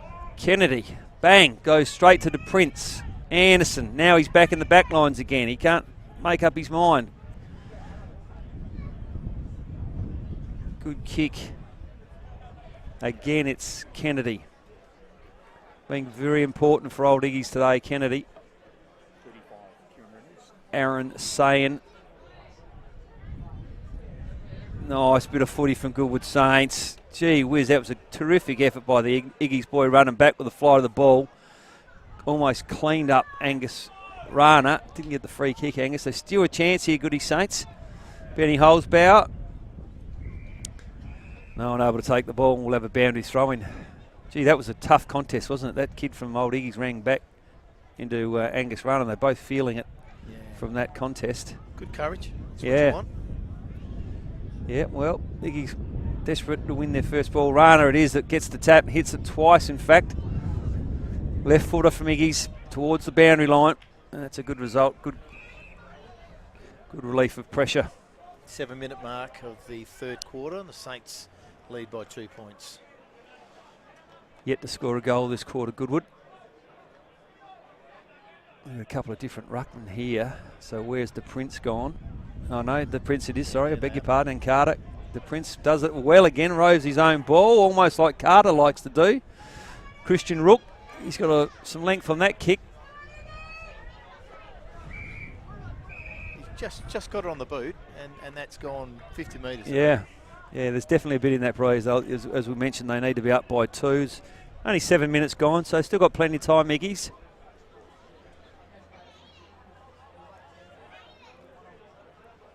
Carter and the Prince. We've called it all day. Good battle of strength. No one gets decisive. Carter ends up with the footy into the corridor. Now they've got some players there. Goody Saints. Nice transfer of play. Out to Louis Whitelock. Went one way, now he's gone the other. They've come back this side of the ground. In the end, luck is a fortune, and Zachary Sanderson has marked the ball halfway between the back pocket and the half-back flank. He decides to go long and high. De Prince underneath this one. Can he mark it? No, he can't. They take the first bite of it, though, Iggy's. Now it's Ellis for Goody Saints to Carter. He goes to Anderson. Can he take it cleanly? No. Struggle to see a lot of real clean passages of footy today from, more than 4 or 5 disposals, haven't we? And I think the wind and the pressure, perhaps, Scotty, have been the reason for that. Yeah, definitely. Certainly not an open play, is it? No. So, De Prince holding front spot. Good, Christian Rook. Good bit of footy. And a nice push there. The umpire's seen the push in the back. Josh Slape will get a free kick. Now, I like that. He's twitched the play into the corridor, but not able to hit anyone, unfortunately, for Goody Saints.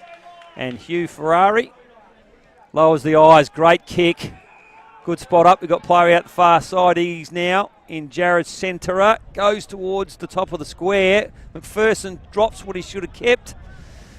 And all the pressure goes off. Goody Saints able to now bring the ball to Blessing. Right in the middle of the corridor. He's got options both sides of the ground now. Holds the ball up. Hugh screaming for it. Ends up going towards Aaron Serene. And now he just composes himself. Short kick, not sure if he meant that one either. Doesn't matter, Ollie Johnson's marked the ball. He's looking for options. Got one short, uses him. Blessing it is. Looks both ways. He goes back out of the corridor. This Not a is bad idea, just slow it down a little yeah, bit. I like the play. Iggy's really had that momentum going. Yep, Charlie Pridham to Anderson. Oh, I should have taken that, the Iggy's boy, but battled manfully to get it back, and this is nice footy. And Sam Boots. The Prince again. Here they come, Iggy's. Back down the corridor. It's 2v1. 2v1 if he can run on here. It's Kieran Reynolds. Can he get it first to Reynolds? I reckon he can. He's just missed him. Going to have to be quick. Oh, he's gone the left foot. They've butchered that play. Oh, my goodness. That is the play of the day. There was no way that was going to be a goal. That was going out of bounds on the full. That was the worst call ever. Lambo. Needed. This is a game now. If they really want it, we'll see what happens next. Yes, thanks, Lambo. Did you see who ended up with the kick? Because that is certainly a contender for our Simon Black Academy play of the day. We got a number that kicked the goal. Anyone? Does anyone know? No, we need to chase that one up. It came inboard from Reynolds. So what are we saying? The 11-minute mark of the third quarter. That's 3 in a row, I think, to Old Ignatians. If they can get one more here, they will be well and truly feeling good about themselves. They come through the half-forward line. Goody Saints. Defence is good, though. Although that handball's not great. Iggy's have got the numbers. I just think Iggy's are taking the loose ball a little bit better than Goodwood Saints this quarter. I reckon they're getting that ball, they're getting onto the boot quickly, and that's the key, and then getting in front. Yep. Okay, so we have ball out in the far wing.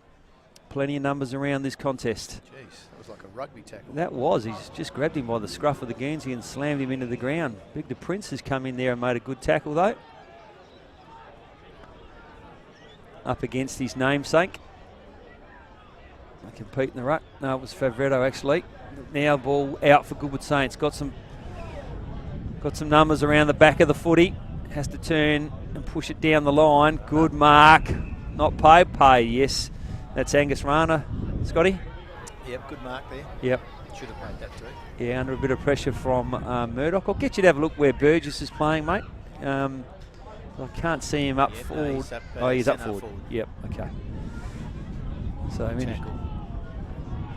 interesting to see whether Murdoch goes to Angus Rana. Looks like he is picking him up now. So the match-up on Burgess will be pretty important. Burgess now running to the square, unopposed. Now we've got a player running at him. So good bit of body work in the ruck there from Old Iggies. They come down the line.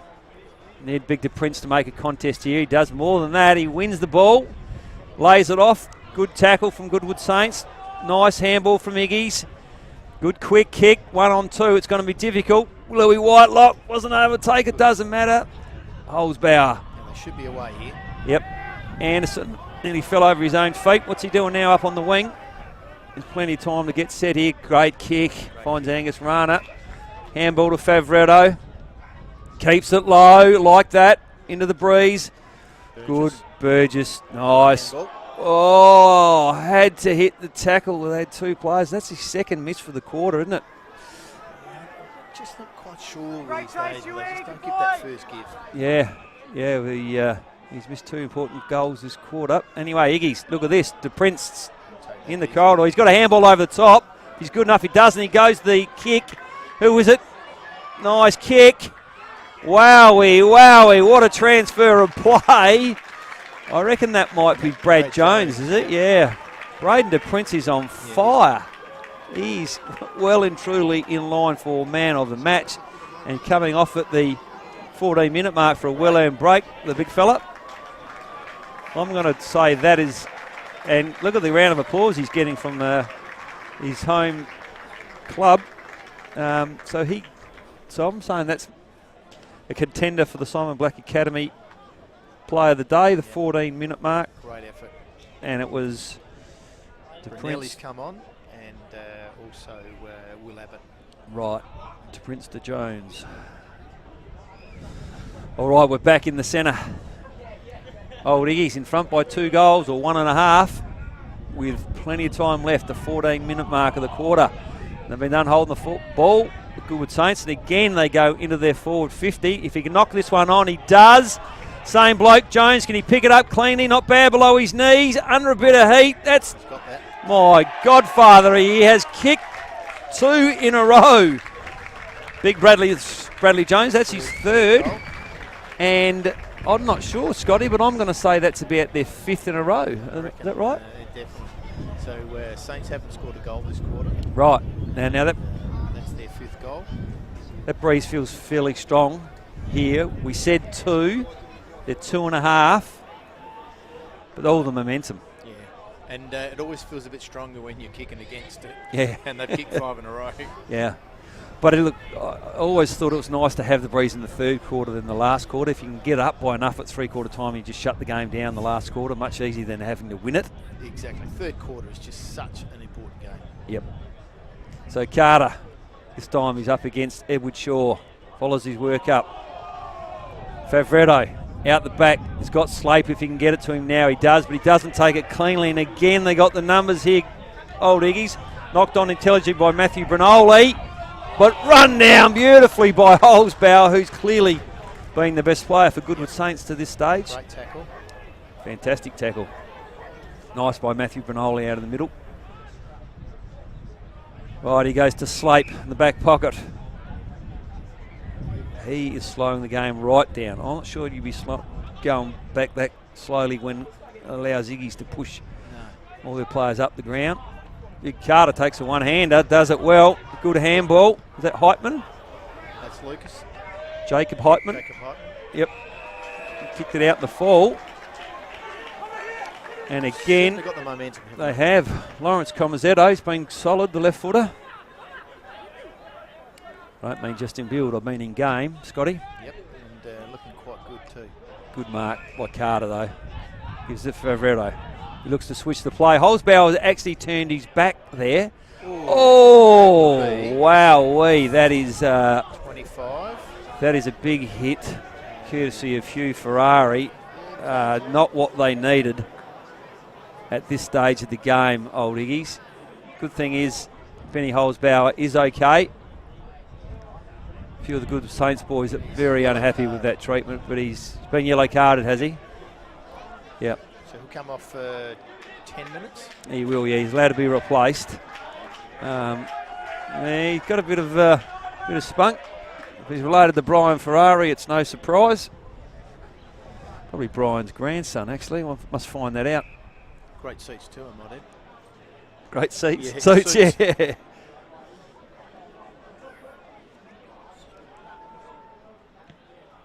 So in they go. The first time for a long time. Deep inside the forward line for Goodwood Saints. No one able to mark the ball, and good tackle results in a ball up. And Old Iggy's will be ruining that little bit of momentum loss. But funnily enough, Holzbauer was actually looking the other way when that kick came across and just turned at the last second. Just got him. 18-minute mark of the third quarter. Oh. Yeah. All right, so the young kid, Charlie Pridham, has the ball now at the far side. How old's Charlie? Next question. Righto, another left footer too, by the way. He looks young. Oh, that would have been a really important goal for Goody Saints. Great crack at it there. That player, but not quite sure who it was, but James Kennedy it is bringing it in. And it was James Ridgewell who nearly kicked a goal that he would have remembered for a long time. Have a look at the purchase on this kick. It's a great kick. Isn't it? Look at all the numbers here. Just a fumble at the wrong time. Needs to take it cleanly now. He does. Has a bounce after two steps. Great chase by Benny Holzbauer, but doesn't matter. That is the Simon Black Academy play of the day. Transfer all the way from full-back at the 19-minute mark. Who kicked it, Scotty?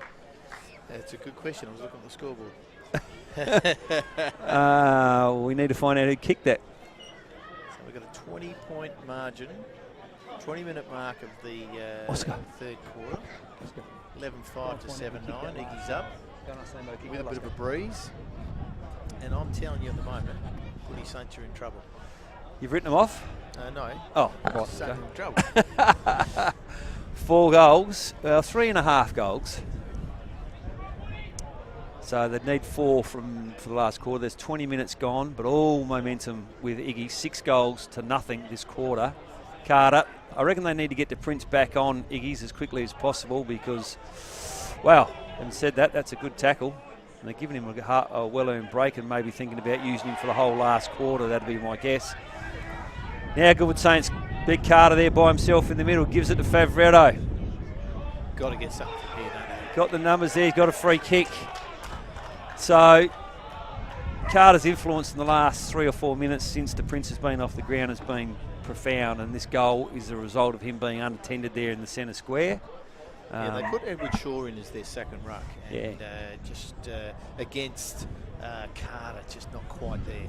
Yeah, just a fair bit of size difference there, isn't there? So any sign of the Prince coming back on? No, there's not.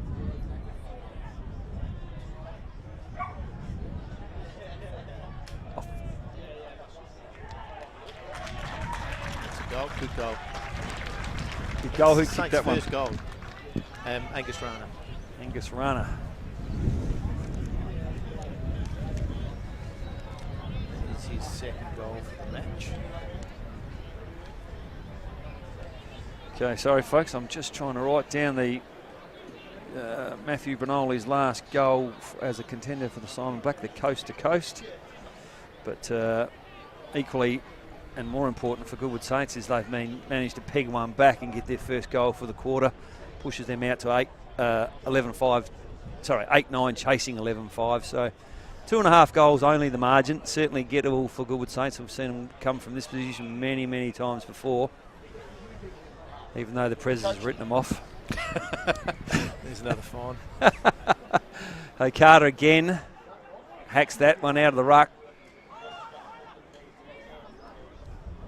No one able to take this ball though, and here's the Prince now making his way back on. He's had a good 7-minute break. I'll be keen to get him back on. Yep. So this is where you, in your pre-match, you have, for this situation, you've got to start talking about having a third jumper for this exact reason. Yep. But you can't have a ruckman dominate for 5 or 6 minutes because he's given away 10 kilos. So that's pre-match, and I'm sure Bootsy would have talked about that, but it's not being demonstrated at the moment.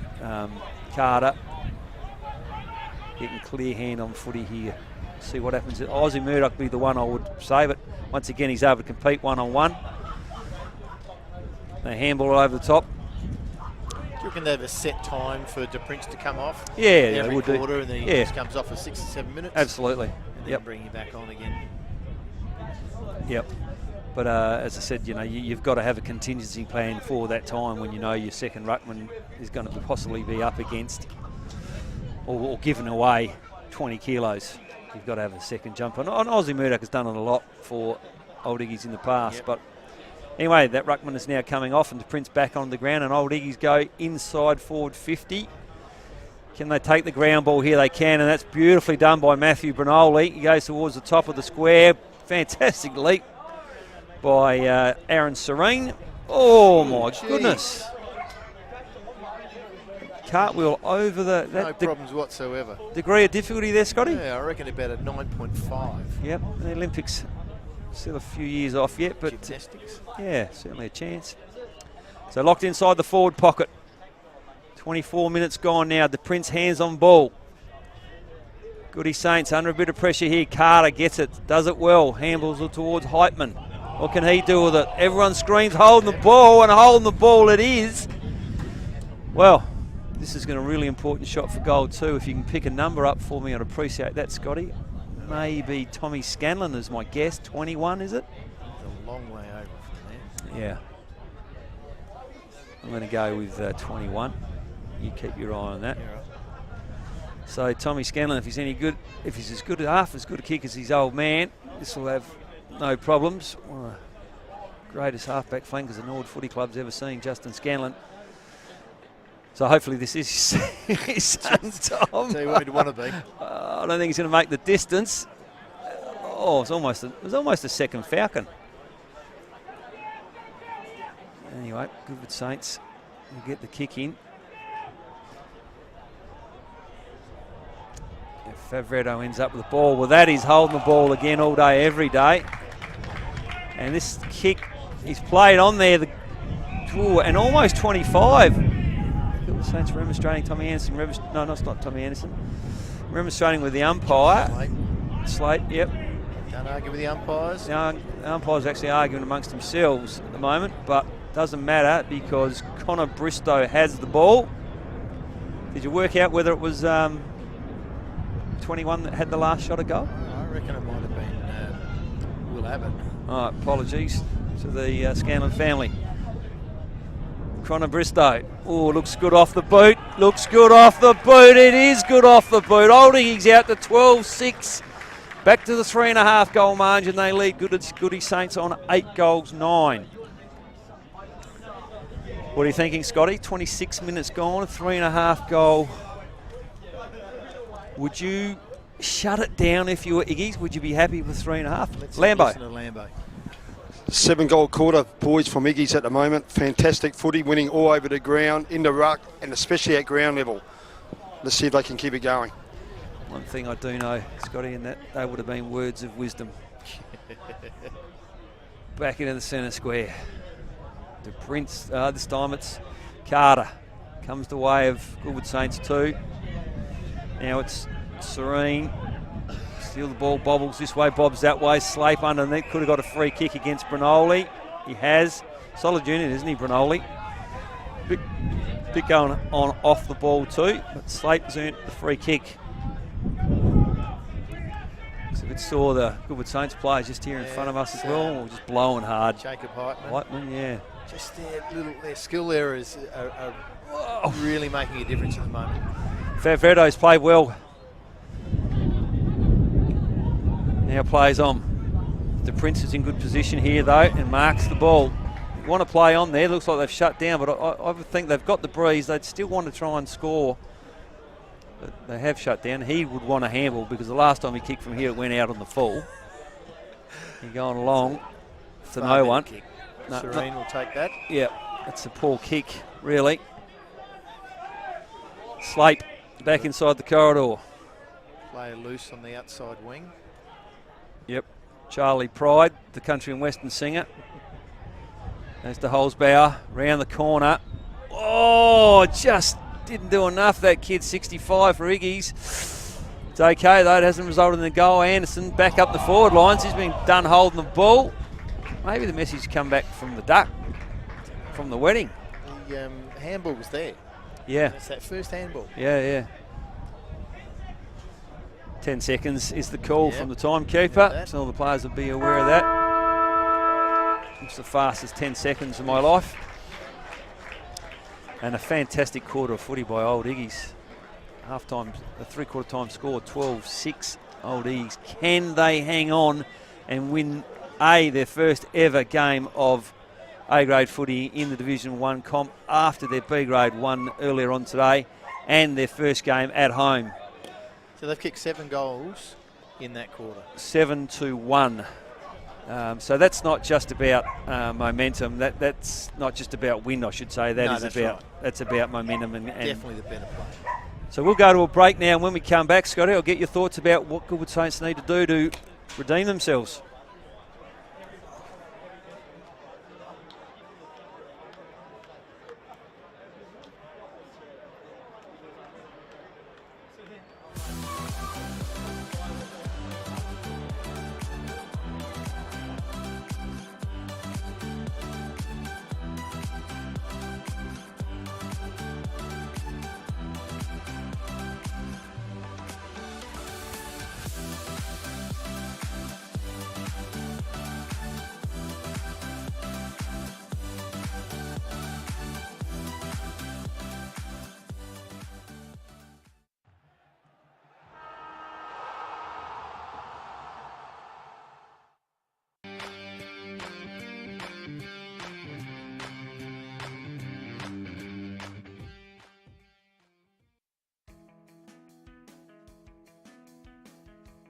The Simon Black Academy is a 3-pillared program that combines both education and Australian rules football.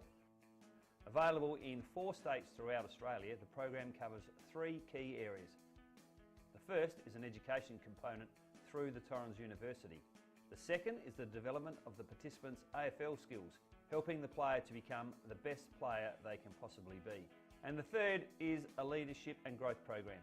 The Academy is a perfect opportunity for participants who like football. They get exposed to AFL coaches and mentoring opportunities as they do their university degree. Based down at Norwood Oval and the Arc at Campbelltown, it is a fantastic program for anyone interested in sports management who loves football and wants to extend their education with a Torrens University degree. Feel free to check out the website simonblack.com.au.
Well, welcome back, folks. We are three-quarter time here at Karen Rolton Reserve, and it's been a particularly entertaining game of footy, particularly the last quarter if you're an old Ignatians fan.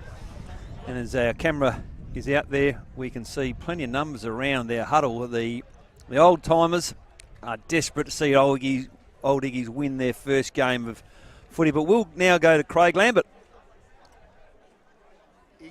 7-1. Great quarter. They turned a 14-point deficit into a 21-point lead. Can they maintain it? I'll tell you what, it's pretty quiet here in the three-quarter huddle here with the goodies. They're looking at probably a bit of leadership. I'm not sure, but they're going to go direct and run hard. But that was a fantastic quarter by Iggies. They run all over the ground in the centre, especially on the ground, and they ran with the ball quick and gave it off. Exciting last quarter. If Iggies can maintain their intensity, they'll win by 2 goals. Back to you, Jacko and Scotty. Well done.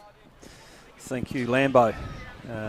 Goodwood Saints now having moved away from the huddle. The word is the quack. Luke Donaldson tore himself away from the wedding and spoke to the boys courtesy of the mobile phone. Technology these days is amazing. And he has given them one of the biggest pump-ups they have had for a long time. No, I'm only joking. It's... the coach today, Goody Saints. Handed the ring over and said, I've got something I've got to go and do. Well, Tommy, he's had to try and fire him up, particularly on the back of the fact that every standing coach this year has won. No pressure whatsoever. A bit of pressure on Tom. And I don't think they're out of it. They're 3.5 goals off of the pace. In saying that, the breeze actually does feel like it's dropped a little bit. It's just unbelievable, isn't it? You know. Strong breeze, 3 quarters, and this is why you should always kick with the breeze first quarter. Correct. Well, we've got an interesting game on our hands, folks. Old Ignatians kicked 7 that quarter, 7 goals. 7 goals, 2 to 1 goal, 3. So massive quarter. Here it is again. Starts with the Prince in the middle. Not much in that. No player able to get it clean hands of it, but good. Old Iggy's centre bounce stuff today has been terrific. They really have controlled the centre square. I don't have the luxury of stats, but Tom Anderson kicks it out to Holzbauer. Now, he's the player I'd be putting some work into if I was Old Ignatians, as Ellis takes a great mark. I would be looking to tag him this quarter, and there might be a player that's actually doing that as we speak. Ellis comes down. Good punch by Murdoch. Now Brinoli, the bull. Good kick off the boot, although it's got too much leg on it. Sanderson, good mark. Yeah, Zachary Sanderson looks to go into the corridor. Heads in the direction of Aaron Serene. Got some toe. Nice. 1 bounce. Might be too far. 2 bounce. Doesn't control the bounce this time, though. Iggies have stolen it, have they? No, they haven't. I think he was waiting for Ridgewell to go back, and so he could handball over, but Ridgewell went towards him. Right. So it's Ferrari number 7 variety, Hugh, that was yellow carded, we think, in the 3rd quarter. His 10 minutes must have elapsed. He's back on the ground. I think he may have the job on Holzbauer. Taking Benny, yeah. Yeah, that'd be the way I'd go, yeah. He's clearly been their best player. Murdoch punches it away from Burgess. Oh, he follows his work up well, Burgess, doesn't he? Oh, he's like a bull at a gate. So he's a defender, and then Luke Donaldson has moved him up into the forward lines, and he's been extremely successful. Yeah, he's a good player as a defender as well, that's for sure. So, Goody Saints, first hands on the footy at that contest. And here they are again with an opportunity, but ball spills to the back. And well, I'm shivering up here, folks, with how cold it is. I'm glad I brought a jacket. Yeah. That way. So, no one gets hand on that. Goody Saints out the back. Ellis around the corner. Long. Good punch again by Murdoch. He sits well from behind. Plays the rear shoulder as good as anyone in the competition. 6-65, Connor Bristow. Nice kick into the corridor, but Carter does it well. Still there, they got the numbers. Sam Boots keeps it alive, follows his work up with a good handball. Can they take it cleanly? They can't, but they got numbers. Although Goody Saints have got numbers out the back here now. And the home crowd is screaming for holding the ball. But, folks, this is an AFL footy. You get a little bit longer in the Adelaide Footy League. And I thought that was a good decision. Anyway, we will have a boundary throw, won't we? Yeah, someone injured there. That's Arian Serene's. Right, okay. Coming up very gingerly. So they set up well behind the footy here, Iggies. Can it stay in, this kick? No, it goes out on the fall, I think. Yeah, Serene looking a little bit worse for where he's come off. You don't need him off for too long. Goody Saints, his run's been really important from the back half. I guess who's got it? The main man for Goodwood Saints, Holzbauer. Crockut's come on for Serene. And the only reason I know that is because he is the only bloke that can come on. Well, plenty of numbers out the back. Tommy Scanlon will be first of this footy. What can he do with it? He handballs inside. Goes to Kieran Reynolds. He gets a bit of up and under that kick, but gee, charging the footy beautifully was Edwards. Yeah, Brad Jones, and he kicks it. A free kick to McPherson, I reckon. He's paid over the shoulder against Kyle Kirk. Your thoughts on that one, Scotty? Yeah, that's against Nick Crockhart. Yeah, I think he had his arm on his shoulder. Okay, so Cam McPherson, he started the game in a blaze of glory. I think he kicked the first two for Iggies. Yep. Down the other end. So he's a well-balanced footballer. This is a really important kick. All the momentum, if they kick the first goal of the game, the quarter, into the breeze, the 4-minute mark, they will be up and about and hard to beat. Here he comes. It's good off the boot, folks. Just holds its line. He's unlucky there. He probably expected a little bit of deviation courtesy of the wind. Didn't get it. They get their first point. So Tommy Anderson plays on straight down the middle. Goes to Carter. Well done to Prince. Beautifully hacked off the ground by Kennedy. Goodwood Saints under a bit of pressure here. Need to take this one cleanly. Slaps it back into the corridor. Dangerous. Oh, that's a throw. Umpire doesn't say so. So Iggies end up with it. They've got all the answers there. Tommy Anderson takes a good mark and relieves the pressure for Goodwood Saints. Plays on quickly. He's played well, Tom. He has. As has Favretto. Liked his game.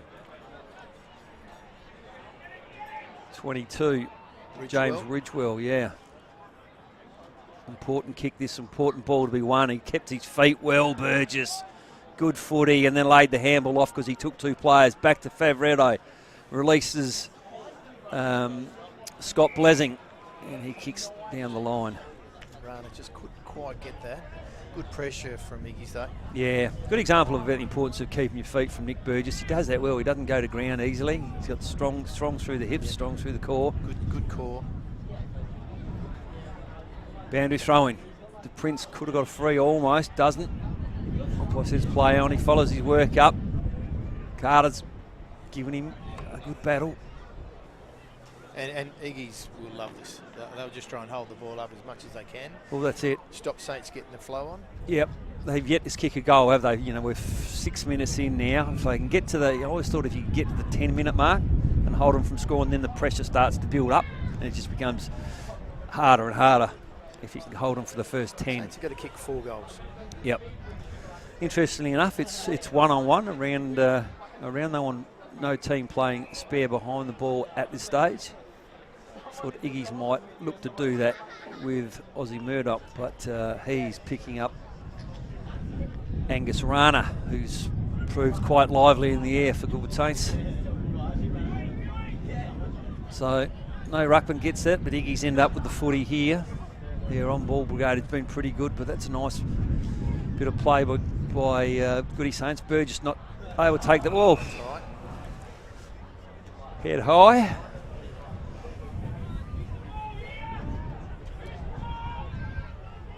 Iggies. This is one of the young Iggies from old Iggies. Blue boots, they stand out. Not quite picked out who it is. I think it was Brunelli. No, it's not. There's Brunoli here. Oh, yep. This is Brunoli. Good mark, good lead, plays on quickly. Nice, and there's a bit of space. He's presented well, Jones. I've really liked his game. Blessing, a bit of experience has been good. Gee, Slape's got cramp in the middle. They won't need him going down for too long. Nice kick. He's coming off. Yeah, okay, so nice kick from Will Ferrara. He ends up with Kieran Reynolds. Kick one. He's got Brad Jones here in the pocket. Oh, he takes the more risky kick, and I tell you what, it's an absolute beauty. He's opened up the corridor nicely. And having a shot on goal now, it'll probably be about 48 metres from the kick. Difficult kick, Will Ferrari, but, well, you don't have a name like Ferrari and not move fast.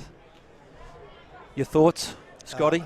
Look, obviously, if he kicks this, I think the game's over.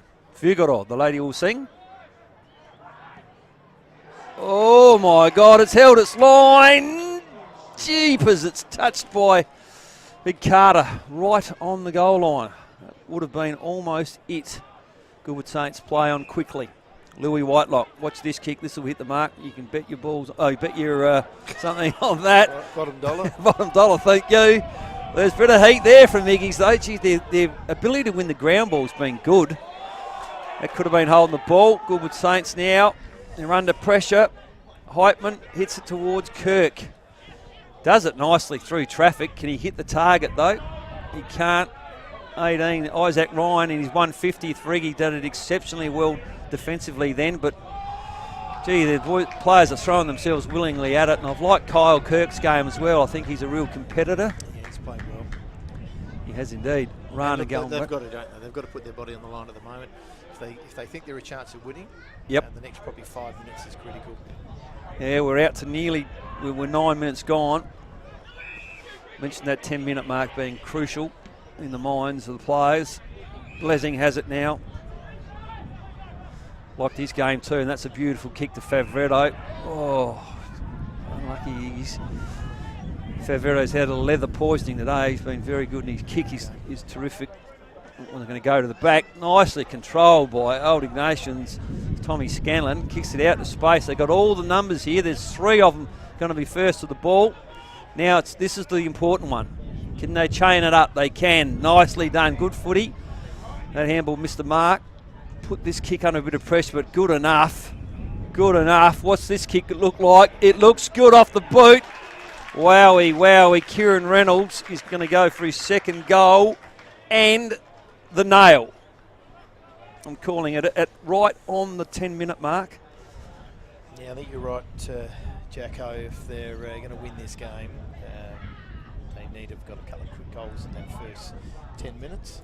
And Iggy's pressure has been outstanding. Yep, it has indeed. Around the ball, the ground balls, been terrific. So, Kieran Reynolds to become a legend of the Old Ignatians Football Club. He's second of the day. Straight in front, 25 metres out. Keeps it low. It keeps an absolute shocker. Looks like one of my kicks. Wow, wow. Louis Whitelock ends up with the ball. He goes long. The Prince punches the ball. Still got the numbers. The Prince. Still got the numbers. Iggy's. Brunoli pushes off. Handballs a lot. Handballs it out. Did enough. I tell you what, that would have been James. morale sapping had they transferred the ball. Lambo. Number 9 from St. Iggy's is off with cramp, boys. Thanks, Lambo. All right. Iggy's certainly been good in the clearances today, and that's young Boots, son of the coach. He's not putting up with anything though, Mason Ellis. He says, get out of my way, son. I've got a game to win. Well, Lambo nearly got barreled, as did young Oscar on the sideline. Carter hits it forward. Gee, I think they all thought that was going out. Yeah. Just stopped. So interesting that looks like the Prince is trying to hit the ball on the check and Carter's hitting it the same way. So all you really need to do as an opposition ruckman, if he's trying to hit the same way as you, is just try and reduce how hard he hits it, and you'll be set up. You can see the player from Old Ignatians under the arm of the Prince. That time the Prince hits it forward. Pushing it back, maybe. No, too high there. Umpires letting it go. They've thrown the whistle away. Oh, I love when umpires do that, and they just let the players play. No, I reckon the umpires made the right decision. Yeah, they've been good today, haven't they? We've hardly commented on them. Very good umpiring. So ball into the corridor. No one able to get any real clear purchase, but that could be holding the ball, and was and is. And terrific tackle by Willie Abbott. Yep. And tackling's been outstanding for Iggy's. Yeah, he's going in the middle. Connor Bristow. Yep. Lovely kick, wasn't it? Kept it low to Ferrari. Will Ferrari looks ahead of him. Big Jones has presented well all day. Does he head in that direction? He goes over the top of him looking for Reynolds. He can't take it. Ellis can. Beautiful handball back into the corridor. Blessing down the middle looking for Angus Rana. He can't take it, but the crumb comes to Goody Saints. But as usual, Old Iggies have all the answers. Now the space in their favour. They have it on their half-forward line. Good kick. Lowered his eyes. Sure. Got to play at the top of the square if he can get him to him. It's Bernoli all by himself. Just wasn't able to get in there. Get it there. Goodwood Saints boys are appealing for holding the ball. I think he's going to pay it. Yep, sorry, Scotty. No, that's all right. It's, you always know. They always look at the umpire, don't you? And then nothing happens and they just go, holding the ball. Yeah. That was Zach Sanderson. Good tackle. So Zach did his knee in the grand final in 2020 and had all of last year out. Right, okay. Good to see him come back from a really good. Rico. Now, here's Goody Saints' first real genuine chance this quarter. They're deep inside their 50. Can Carter mark it? It's interesting, he's gone to full forward. Murdoch picking him up. Oh, you see the ball out of bounds. I think the Saints have gone, we've got to kick 4 goals to win this game. Yeah. And let's get Carter up the forward lines, take a big mark. Yep. And have a couple of people around him like Burgess, who can also take a good mark. Yep. And it means Angus Rana's gone in the ruck then, does it? Notice the Prince is also going deep forward for Old Ignatians, which is interesting because here's Goody Saints' first real crack at it this quarter, and it's a goal to Favretto. Yep. He's certainly challenging Holzbauer for best on ground for Goodwood Saints. They're clearly the best 2 for mine. If Goodwood Saints win, I'm going to ask you to make that call because... Thanks, mate. Another fine. I think he's making a real challenge at it. Favretto been very consistent over the course of the game. And it wasn't an easy goal though, was it? No. It was a lot of work and trying to get it out and really inside play. So that's his first for the day. Favretto been a very handy pick-up for Goodwood Saints. Came across in the COVID year, I reckon, first COVID year, so this will be his first year. So he's third another year. junior. And, Right. Went down southeast, I reckon. Yeah. Playing footy down there. Yep. So this is where Iggy's may want to take advantage. They do. The Prince takes that one out of the ruck. This is exactly the reverse of the situation when he was off the ground. Yeah. Goody Saints have rolled the dice. Reynolds has a fair crack at it. Nice crumb. He's back on it, Reynolds, or the umpire's paid holding the ball. And good to see Aaron Serene back onto the ground. Obviously feeling much better than he was when he went off. So he looks forward. I'm not sure they can spend too much time going sideways though. There's 16 minutes of the quarter gone. I think they're going to have to play Russian roulette a little bit. Louis Whitelock does that, goes long. No one able to mark it. Ball spills to the back. Ollie Johnson should win a free kick there. He does against Bristow. Now, I'm going to get you to put your coach's hat on here, Scotty. Would you play a player behind the ball if you were Old Ignatians now? Without a doubt.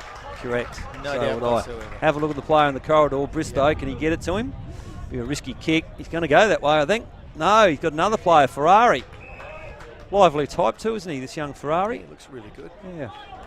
As you would expect with a name like that. Yeah. And Reynolds has threatened all day, hasn't he, without taking it apart. A few times there you think, well, he could have maybe kicked three or so goals today. Louis Whitelock, he senses the urgency. Can you Plays play on. out of bounds? You can't. No, don't know how he got away with that. Unless it was up there, the free kick. Oh, nearly a great mark, Burgess. Good handball. Boots gone defensively now. Coach has put his own son back in the back half. That's how important. Oh, turnover Favretto, Whitelock, and a good mark. Lawrence Comazetto.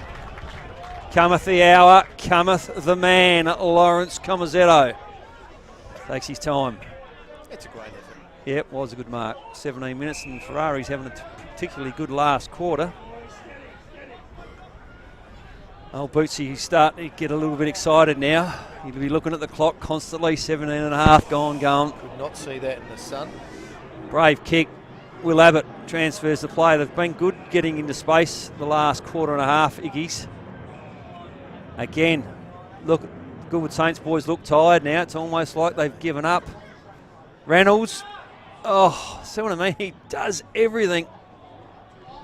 Well, he's ended up missing it, but it's been one of those days where it's an almost day for him, hasn't he? He's just Definitely. He looks to me like a player that if he can keep going, he's going to be a terrific player. He just gets himself in really good position. Now, I reckon it's Dominic Grant, 44. Oh, Dominic Grant, is Yes. it? Oh, sorry. Yeah, Okay. no, that's all right, because they changed the name. Kieran Reynolds was 44 and he's 35. Ah, well, I beg your pardon, So Dominic. Dominic Grant is 44. Yep. Okay, well, Mr. and Mrs. Grant, we apologise. we do. Junior, I think they call him. Yeah. He's had a terrific game. Well, potentially a terrific game. They go down the middle now, Goodwood Saints. And a good mark by Will Abbott, the experienced player, the campaigner. He'll know what to do here. This kid's been good too. Lawrence Comazetto, the left footer. Now they're starting to waste some time. Got it in the corridor. They'll push it out the far side. They do. Bristow goes to Kennedy. We know he's a good kick. We've seen it all day. That's not one of them, though. Anderson.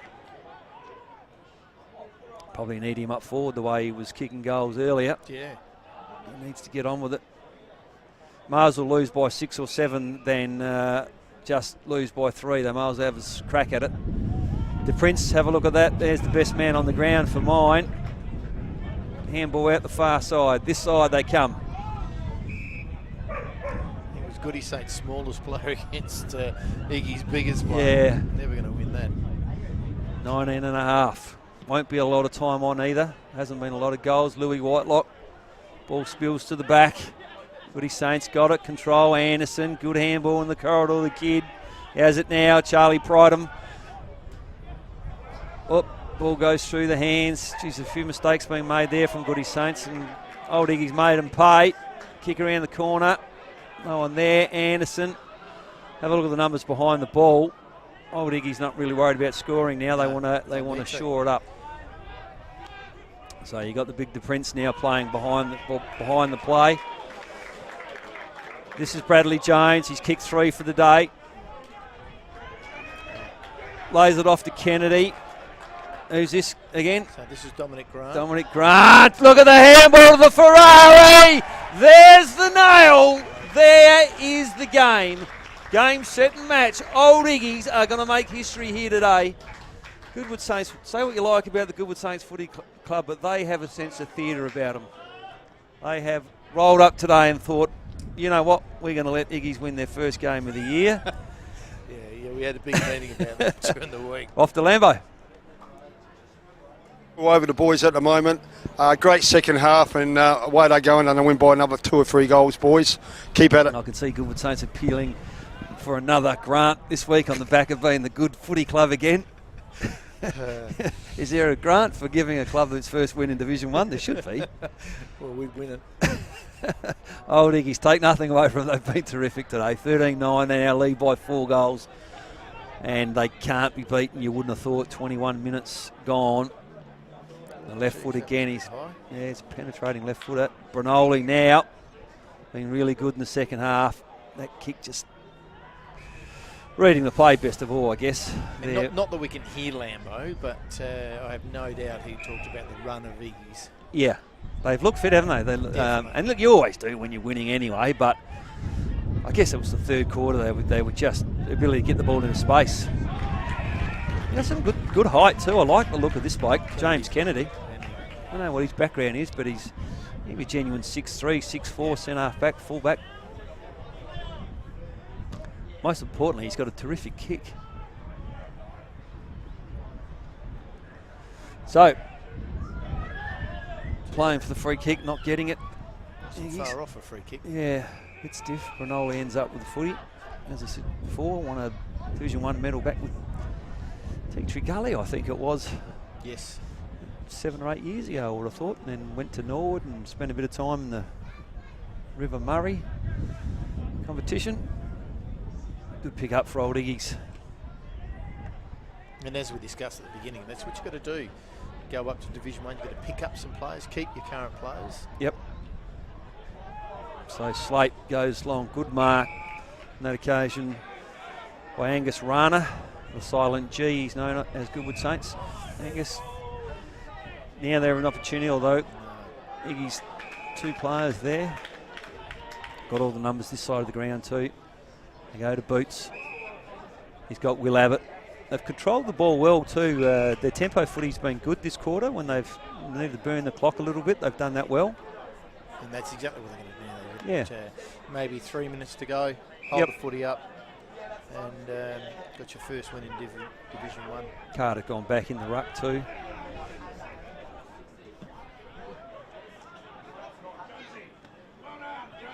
Contest. Jones. Like his game. In fact, I've liked pretty much the whole balance of the old Ignatians Footy Club. They've got a good blend of talls and smalls, and Goody Saints been a bit stiff with injuries. We talked about the kid early in the game at Lowby that was in everything, coming off. That probably hurt him more than we could even think about. But well, you wonder whether fitness or was it just that lack of 2 interchange players that's hurt Goodwood Saints. Look, it does in this type of footy. Certainly hurt us at Brighton. Yep. But Iggy's have really come out. Tackled hard, run well. I think they've done exceptionally well. Will Abbott's had a terrific game. Yep. Let's start thinking about the awards now. Only 1 minute to go apparently, so I'll need to get this sorted. Let you call the game while I get that going. Okay, Iggy's coming down to Prince, who's got his name written all over this, but what a great mark. And that is James Kennedy. He's played so well. Into the centre of the corridor. Not a great kick, but it's still forward. Footy Saints have the chance with Charlie Pridham. Tackled. Umpire will bring the ball up. Out on that, just near the wing. Umpire throws it up. Ruck is Bleasing over the Slate. He's all the space, and there it is. That's the end of the game. Fantastic win by Old Ignatians. Just need Matthew Brinoli's number. What number is that? 48. Number 48, yep. Kicked the goal. And I need a contender for the team player of the year. I think over 29, hey? I think his game at full back has been... James Kennedy's been very well good. Done. And I don't think there's any doubt about who has been the best player in the ground today. Yes. Look, he'll be tickled pink. The big Rados, Braden to Prince. Prince has had a fantastic game. Up against, as good a ruckman as there is in the competition too. That's the that's the amazing thing for Raden's game, I guess, today. He'd be really pleased. Shows he can compete at this level. Sat in Division 2 and Division 3 for a long time, or Division 2 I should say, and his first year in Division 1, so you're always unsure a little bit. Good job by the umpires today, I thought, Scotty. The umpires did a fantastic job. Yeah. I think, it's a really good point. When you don't notice them, they have done a good job. Yeah. Let it go a bit as well, which is good. Shout out to the umpires. Correct. 13-9-87 to Goody Saints 9-9-6-3. 63. You do get some people that come to the footy and their whole enjoyment of watching footy is to bag the umpires. I often say to them, just if you put as much time and effort into bagging the umpires, and as you do, put it into supporting your players. Yeah. But it's all right. Well, I can see your footy director down there on the ground. He was a runner for today in the Bees. It's just, you know, footy, community footy. I remember at Brighton round 1, Travis is the president. He foolishly has the president's bar, so he stands in the bar and serves. And I said, mate, you want to change that really quickly. Big coach today, not able to just hold the Shockers. Disappointed with that. Yeah, he would be. Certainly up by 2 goals at half time, I think, Goodwood Saints. So 7-6 to 5-4 at half time, Saints way. And then 9 goals, 4 to 2 goals in the last half. Yeah, convincing win, and then someone getting cheered off the ground. Of course, playing his 150th game today. Great way to celebrate 150 now. I assume that'd be probably life membership for Iggy's. Yeah, Isaac Ryan, well done. Congratulations, and should also mention again, Sam Boots plays his 50th today as well, but 150 games, that's a considerable effort, isn't it? That's 7 years at the footy club, 8 years at the footy club, so Lambo's going to present the awards now and earn his pay. We're sitting down there doing really not a lot today, Scotty. I hope he's not getting paid too much. Whatever it is, he should hand it back if he's any sort of gentleman today, and I should probably pick up 2 lots. Without a doubt. Oof, wow, the breeze here is absolutely outstanding. I should mention the coach, Damien Boots, he would be tickled pink, and there's a... We're going to do the Anzac Day medal. So the Anzac Day medal. We struck up an Anzac Day medal for best player of both sides. Right. And Paul's going to present that. Iggy's will present theirs, and Goodie Saints. We'll see how good we are. We would pick for Goodwood Saints. I think Benny.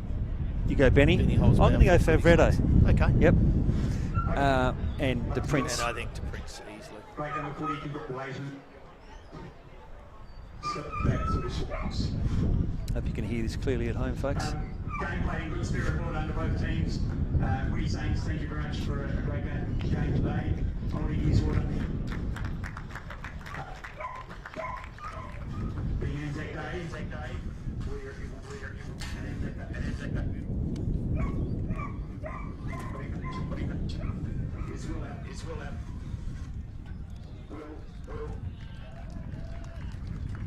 Will Abbott looks like I has spoke won. to Paul at the beginning, and he said the microphone there's a little spot there where you just can't get it.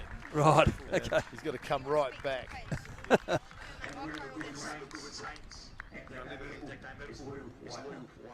Right, so we got neither of them right. Well done.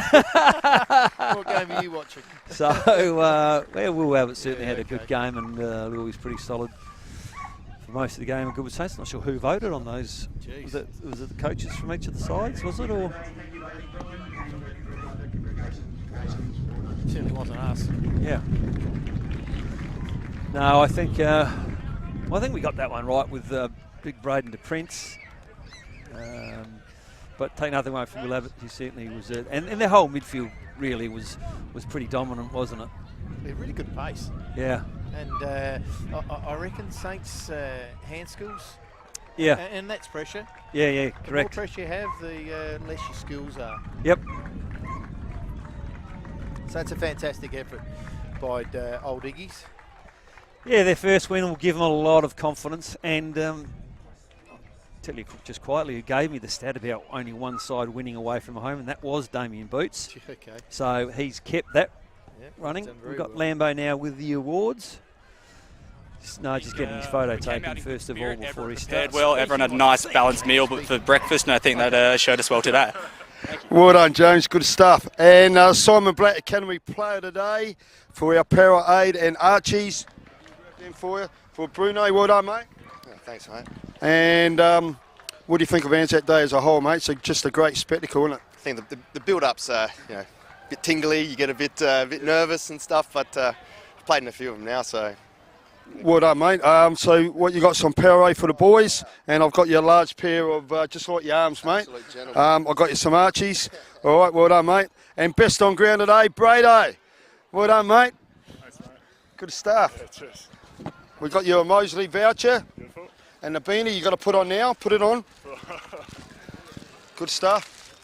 Hang on, boys. We'll get your team one too. Just hang on for a sec. Put it on. Best on ground, mate. Great effort today. How do you feel? Yeah, really good to get the win. Last couple of weeks been pretty close winning the game, but just fell short last quarter. So today, obviously, last quarter came out firing and got the job done. Well done. So you want to thank the Mosley and Datafish for all your awards today? Yeah, thank the Mosley, Datafish, Lambo, Jacko up there calling it, and everyone else involved. Great work. Adelaide Footy League, yeah. Thanks very much, mate. Well done, and enjoy. And we enjoyed a beer with you later too. Well done, mate. Cheers, Thanks a lot. Good stuff. Hey boys, can we just have a team photo with all of you together? Well done. Did you take photos individually too? Okay, hang on. Just take one of his own. You've got to take one individually. Yeah, well done to all Yep. three of the boys there from Old Ignatians for winning the awards. I should Well mention again who they are. Of course, the Simon Well Black done, boys. Academy Player of the Day went See to you Matthew upstairs, mate. Brinoli, Well done. and that was for the goal that went the length of the ground from the kick-in. A fantastic passage of play. Best on ground, courtesy of who? I'll come to you with that one shortly. You're looking at the wrong bloke here, I'm telling you. Phil Hurden, where are you? Give me one job to do. Best on ground, Braden de Prince, and the player we deemed to be the unselfish team player of the day went to fullback / centre half back for Old Iggies in number 29, James Kennedy. Well, that ends a great day for footy. If you are, particularly if you're an Old Ignatians supporter. History made here today at the Karen Rolton Reserve. They win their first game of Division 1 footy. It will give them a real injection of confidence, I think, going forward from here. And it's only reiterates what we said at the start of the game, and that this is a competition, Scotty, that on any given day, any side can win. Yeah, I don't reckon there's any easy games. When you've got two sides coming up from Division 2, you've got Glenunga and Old Iggies. And both have performed that they'll be a tough game. So I'm not sure how what other results were today, but Goodies play Port Districts next week at home. Right. And that's a tough game. Yes. Port Districts look the goods, and I'm not sure who Iggies have got next week, but I'm pretty confident it'll be an away game. Yes. Yeah, well, thanks very much, folks, for joining us at home. I hope you've enjoyed the broadcast. I know we battled our way through at times without the mercurial talents of fabulous Phil Hurden and our producer, Alejandro. But, Scotty, thank you very much for jumping in at late notice. You're obviously born for this, and my job will be in jeopardy next week, particularly if John gets the chance to watch the replay. I'll be happy if I never do this again. Thanks to our new producer for the day for filling in, for Liam, our cameraman, for James, for the troublemaker over there. And thank you for tuning in. Next week we are coming to you from, I'm not sure where, but tune in to Between the Posts during the week. We'll have all the details for you there. Good night. Good night, everyone.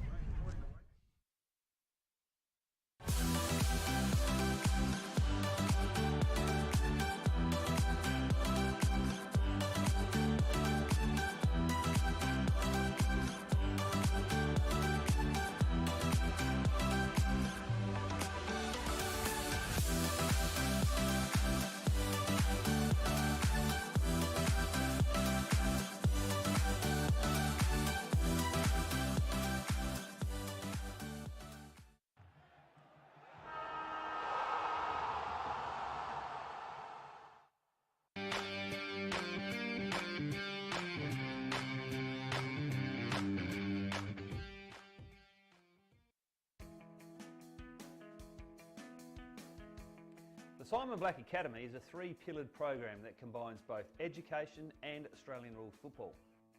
Available in 4 states throughout Australia, the program covers 3 key areas. The first is an education component through the Torrens University. The second is the development of the participants' AFL skills, helping the player to become the best player they can possibly be. And the third is a leadership and growth program. The Academy is a perfect opportunity for participants who like football. They get exposed to AFL coaches and mentoring opportunities as they do their university degree. Based down at Norwood Oval and the Arc at Campbelltown, it is a fantastic program for anyone interested in sports management who loves football and wants to extend their education with a Torrens University degree. feel free to check out the website simonblack.com.au.